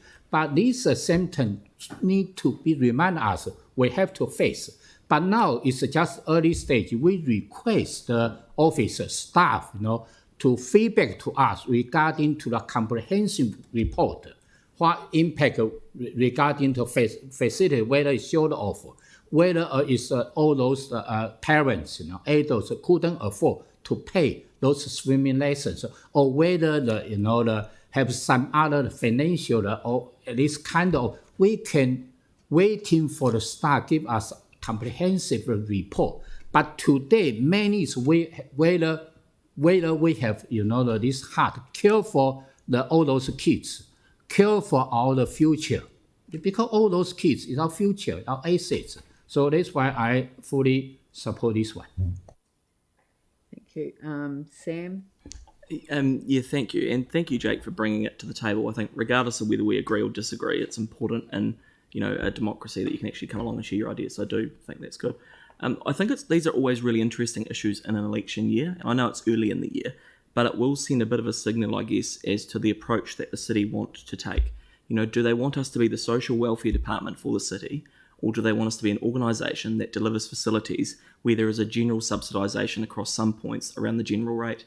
And as James mentioned, you look at the pools already. Every ratepayer in the city, whether they're renting or own a home, contribute between $7 and $8 million to run these pools as they are. That's not even accounting for the additional capital expenditure. The program alone for our swimming lessons brings in $2.5 million. We need to find that from somewhere. And I think I could have lived with this had it been very explicit that actually those savings were found from within the social spending already of council. The fact that it isn't, I think it's unacceptable to purport that actually it will go back out to the council and to the ratepayers and put more on their rates. So look, I mean, you look at that and say, do we want to be the social welfare department for the city, or in fact do we want to deliver infrastructure that we can provide equity in terms of balance? And I sort of sit in terms of infrastructure space. The other thing is, you're looking at the private pool providers around the city and the swimming lessons. And I mean, again, I think we needed to be far clearer today. Are they in or out? Is this going to get to a point where I think, as Councillor Temperton quite rightly mentioned, there will be a call on the capacity, and actually the council will end up paying these swimming pools who are actually already being paid for themselves. So I'm just not sure this one-size-fits-all approach is actually the best one. And I think, we could probably have done it in a more structured way. So look, my sense is that the ratepayers of Christchurch, like I said, in an election year, are probably not overly keen on this. I could be wrong, and we'll find out in due course. But ultimately, there needs to be a point where we put lines in the sands over the budget, and I'm just not sure this is one where we can afford to remove at least $2.5 million of swimming lessons when actually people are already prepared to pay for them. I'm just going to say a few words because I'm putting myself on the speaking list. I want to say that the notice of motion process is a very good one because it does enable councillors to raise issues that are of particular concern to them or their residents or anyone in the city that and they want to pursue. So it's a great process that enables good quality debate to occur. But the trouble with a lot of these notice of motions that I've seen over the years, so just parting wisdom, they often start with the solution rather than the question that was posed in the questions. What is the problem we are seeking to solve? And then what are the options that then might arise from the answer to that question? If anyone thinks that councils are unique in this regard, they're not. Central government does it all the time. Forgets the question one of any quality regulatory impact analysis, and that is, what is the problem we're seeking to solve? So, and if we don't do that, if we don't ask that question at the beginning, then we end up with unintended consequences. Now, I'm prepared to accept that this request to staff to investigate and report on options is sufficiently broad to cover all of the issues. The reason I raised private providers was that if council was to take an action in relation to its own facilities, then it will have a financial impact on the business model that private providers pay. They currently provide swimming lessons to children, and the the parents pay for them. So, I won't be here for the vote. So I'm suggesting to you to look carefully at that and to look at the model where if we did make a subsidy decision, which is what this is, if we made a subsidy decision, then we did not expand that to the private sector when we looked at car parking. So I've just, that's just my view. But I do want us to understand what the impact would be on private providers. In our case as a council, we're an obvious source of funding because we own so many pools, but there are others. And regardless of the outcome of this vote, I'll be writing to the Minister of Education about the concerns that have been expressed around this table. I've got Sarah, Celeste and Yanni. Kia ora, thank you. And I completely get the intent of this. And there are many, many barriers to children being able to get swimming lessons within the city. And there are many, many different reasons that people drown. My first experience coming into this council chamber was as a member of the public, a mother with 3 small children submitting against council raising swimming lesson fees in an annual plan process before I was first elected. It's really tough for families when they've got multiple children and the lessons go up in price, even with community services card, which is what I had at the time. New Zealand had the New Zealand death is what drowning has been for many, many years, and we play a role as council in helping mitigate that. But we're not alone. The Ministry for Education has clear stuff in their curriculum, and but has cut resources over time, which has meant that school pools are no longer as prevalent as they once were. But I'd also like to have seen the notice of motion better targeted for equity issues. So if we look at Christchurch as a city, we have about 12% who live in the most deprived areas, deprivation index 9 and 10 across the city. But we have 25% who live in the least deprived, deprivation index 1 and 2. What would we be doing here was charging rates across the city to subsidise swimming for those who can already afford it and who are already paying for it, whether to council or through to private providers. There are 60,000 under 15s in Christchurch. To give each of them one swimming lesson on current council costs would be $800,000 of operational expenditure. I would rather target funding on an equity basis, actually look at the real barriers for people accessing. Some of those barriers will be transport, some will be financial. But I also would have liked us to see the other causes of drowning addressed in this notice of motion. I'd have loved to see signage at our beaches and our rivers where people are all the time. You know, say swim between the flags. If there aren't flags here, these are the hazards you need to look out for. All of this. Don't drink and swim. All of those kind of messages need to be at our popular swimming spots around the city and Banks Peninsula so that people are reminded of these when they go near the water. Thank you. Thank you. Celeste.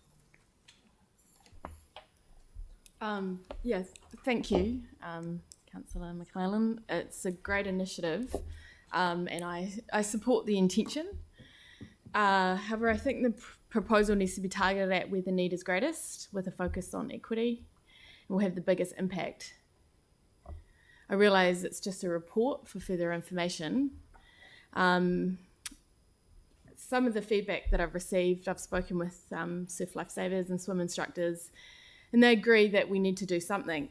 Their view is that, of course, many of our young people don't have access to the same swimming and life-saving opportunities that we did when we were young. I was fortunate to be a surf nipper back in Sumner, and it taught me some valuable water safety skills. However, it's a complex situation that requires multi-agency support and needs better investments from central government. As other councillors have said, the Ministry of Education should be stepping in and taking the lead role here. So I support the initiative to write to the central government and ask for water safety to be included as a compulsory aspect of our curriculum. They should be taking the lead in educating young people about water safety, swimming and life-saving. It's my view that council and the ministry and water safety advocates need to look at the bigger picture and figure out how we can target our resources where it's going to have the biggest impact. having said all that, I do support this report because it is about getting better information so that we can target that funding in the right areas. I'm aware that that's the purpose of the report, so I thank you for bringing it to our attention and figuring out how we can target this money in the right kinds of ways. So thank you. Yanni, and then Mike. Thank you. It's really cool to listen to all the questions and the comments that have been made. And I just want to remind councillors, we actually have an aquatic facilities strategy, or we had one. Can't find it on the website. Not quite sure what's happened to it. I think it's going to be reviewed. It's normally up for review every 5 years. So it's actually coming quite timely that we would get this information, because a lot of the comments that have been made, we actually do talk to that in our strategy. It wasn't just about where we build pools or aquatic facilities.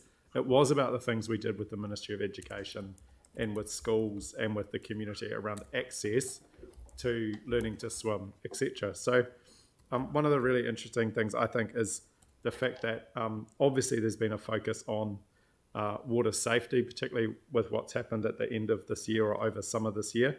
And we know that not only are men overrepresented, but also Pacifica and Māori people are overrepresented. And so for people like me who have campaigned for 20 years to get a pool built in Linwood, that is part of a solution to addressing this issue. And I mean, I don't know how, I mean, obviously people, I hopefully heard what the staff was saying about the impact that that pool has had on people's ability to learn to swim.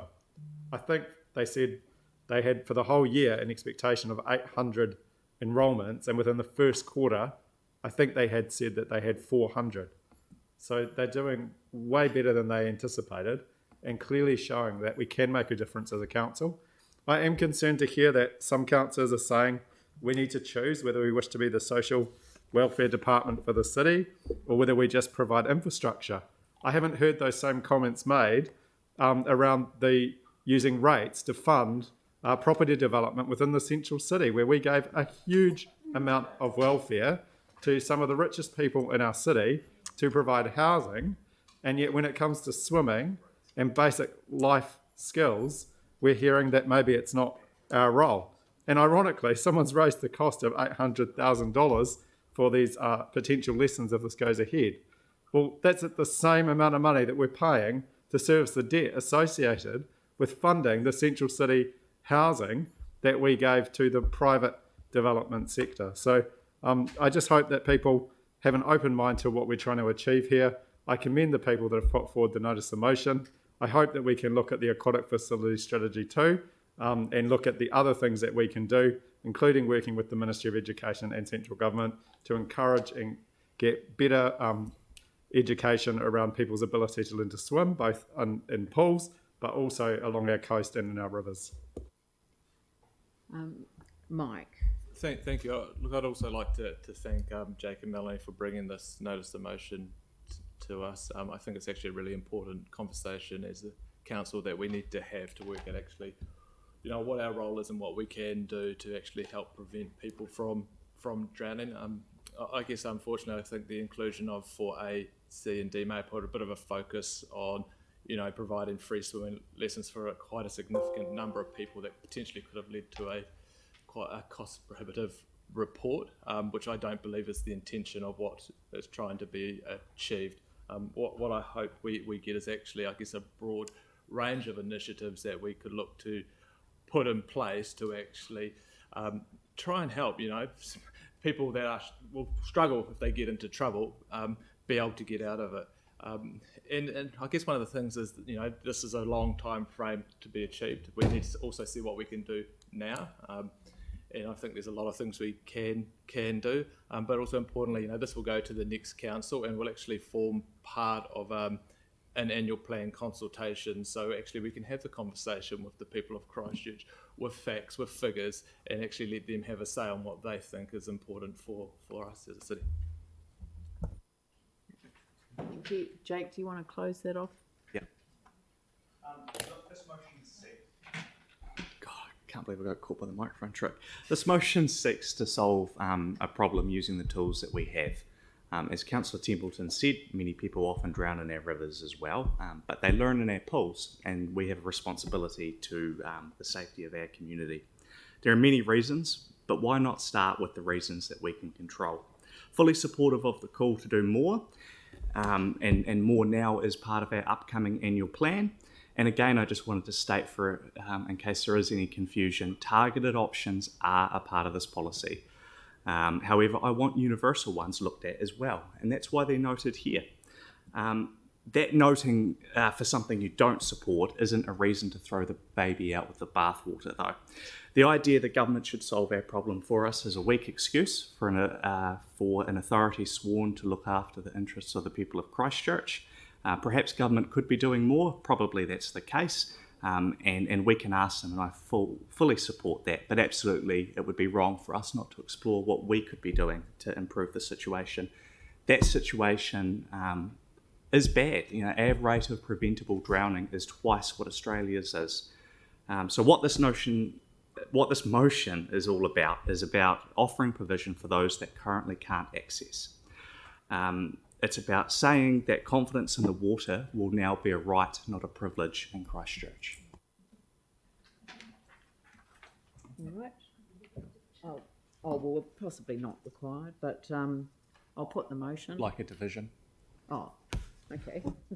Leanne, can you put 1, 2 and 3 separately to 4? I don't have a problem with 1, 2 and 3, it's just I want to vote against 4. Right.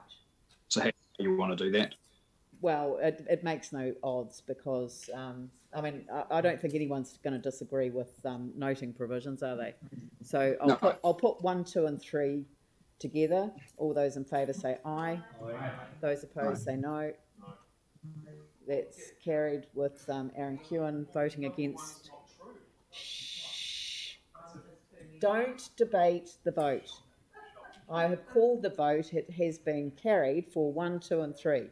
Now I'll ask for a division on paragraph 4, or recommendation 4. The Mayor? Aye. Deputy Mayor? Yes. Councillor Chen? Yes. Councillor Chu? No. Councillor Coker? Aye.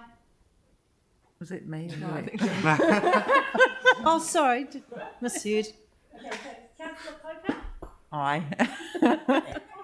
What did I say? Aye. You changed your mind now.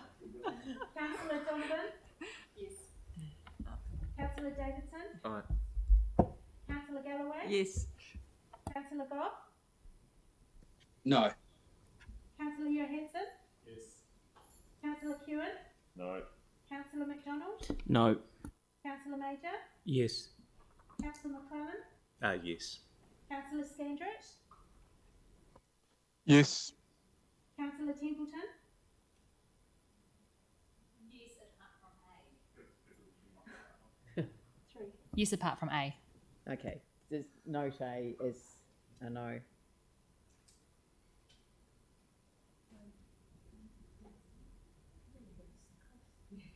That's 13 votes for the motion, 4 against. That motion is carried. Thank you. Kia whakairea te tapu, kia wātia ai te ara, kia turuki whakataha ai, kia turuki whakataha ai. Homie, hui, tai, kie. Kia ora. Thank you. I declare the meeting closed.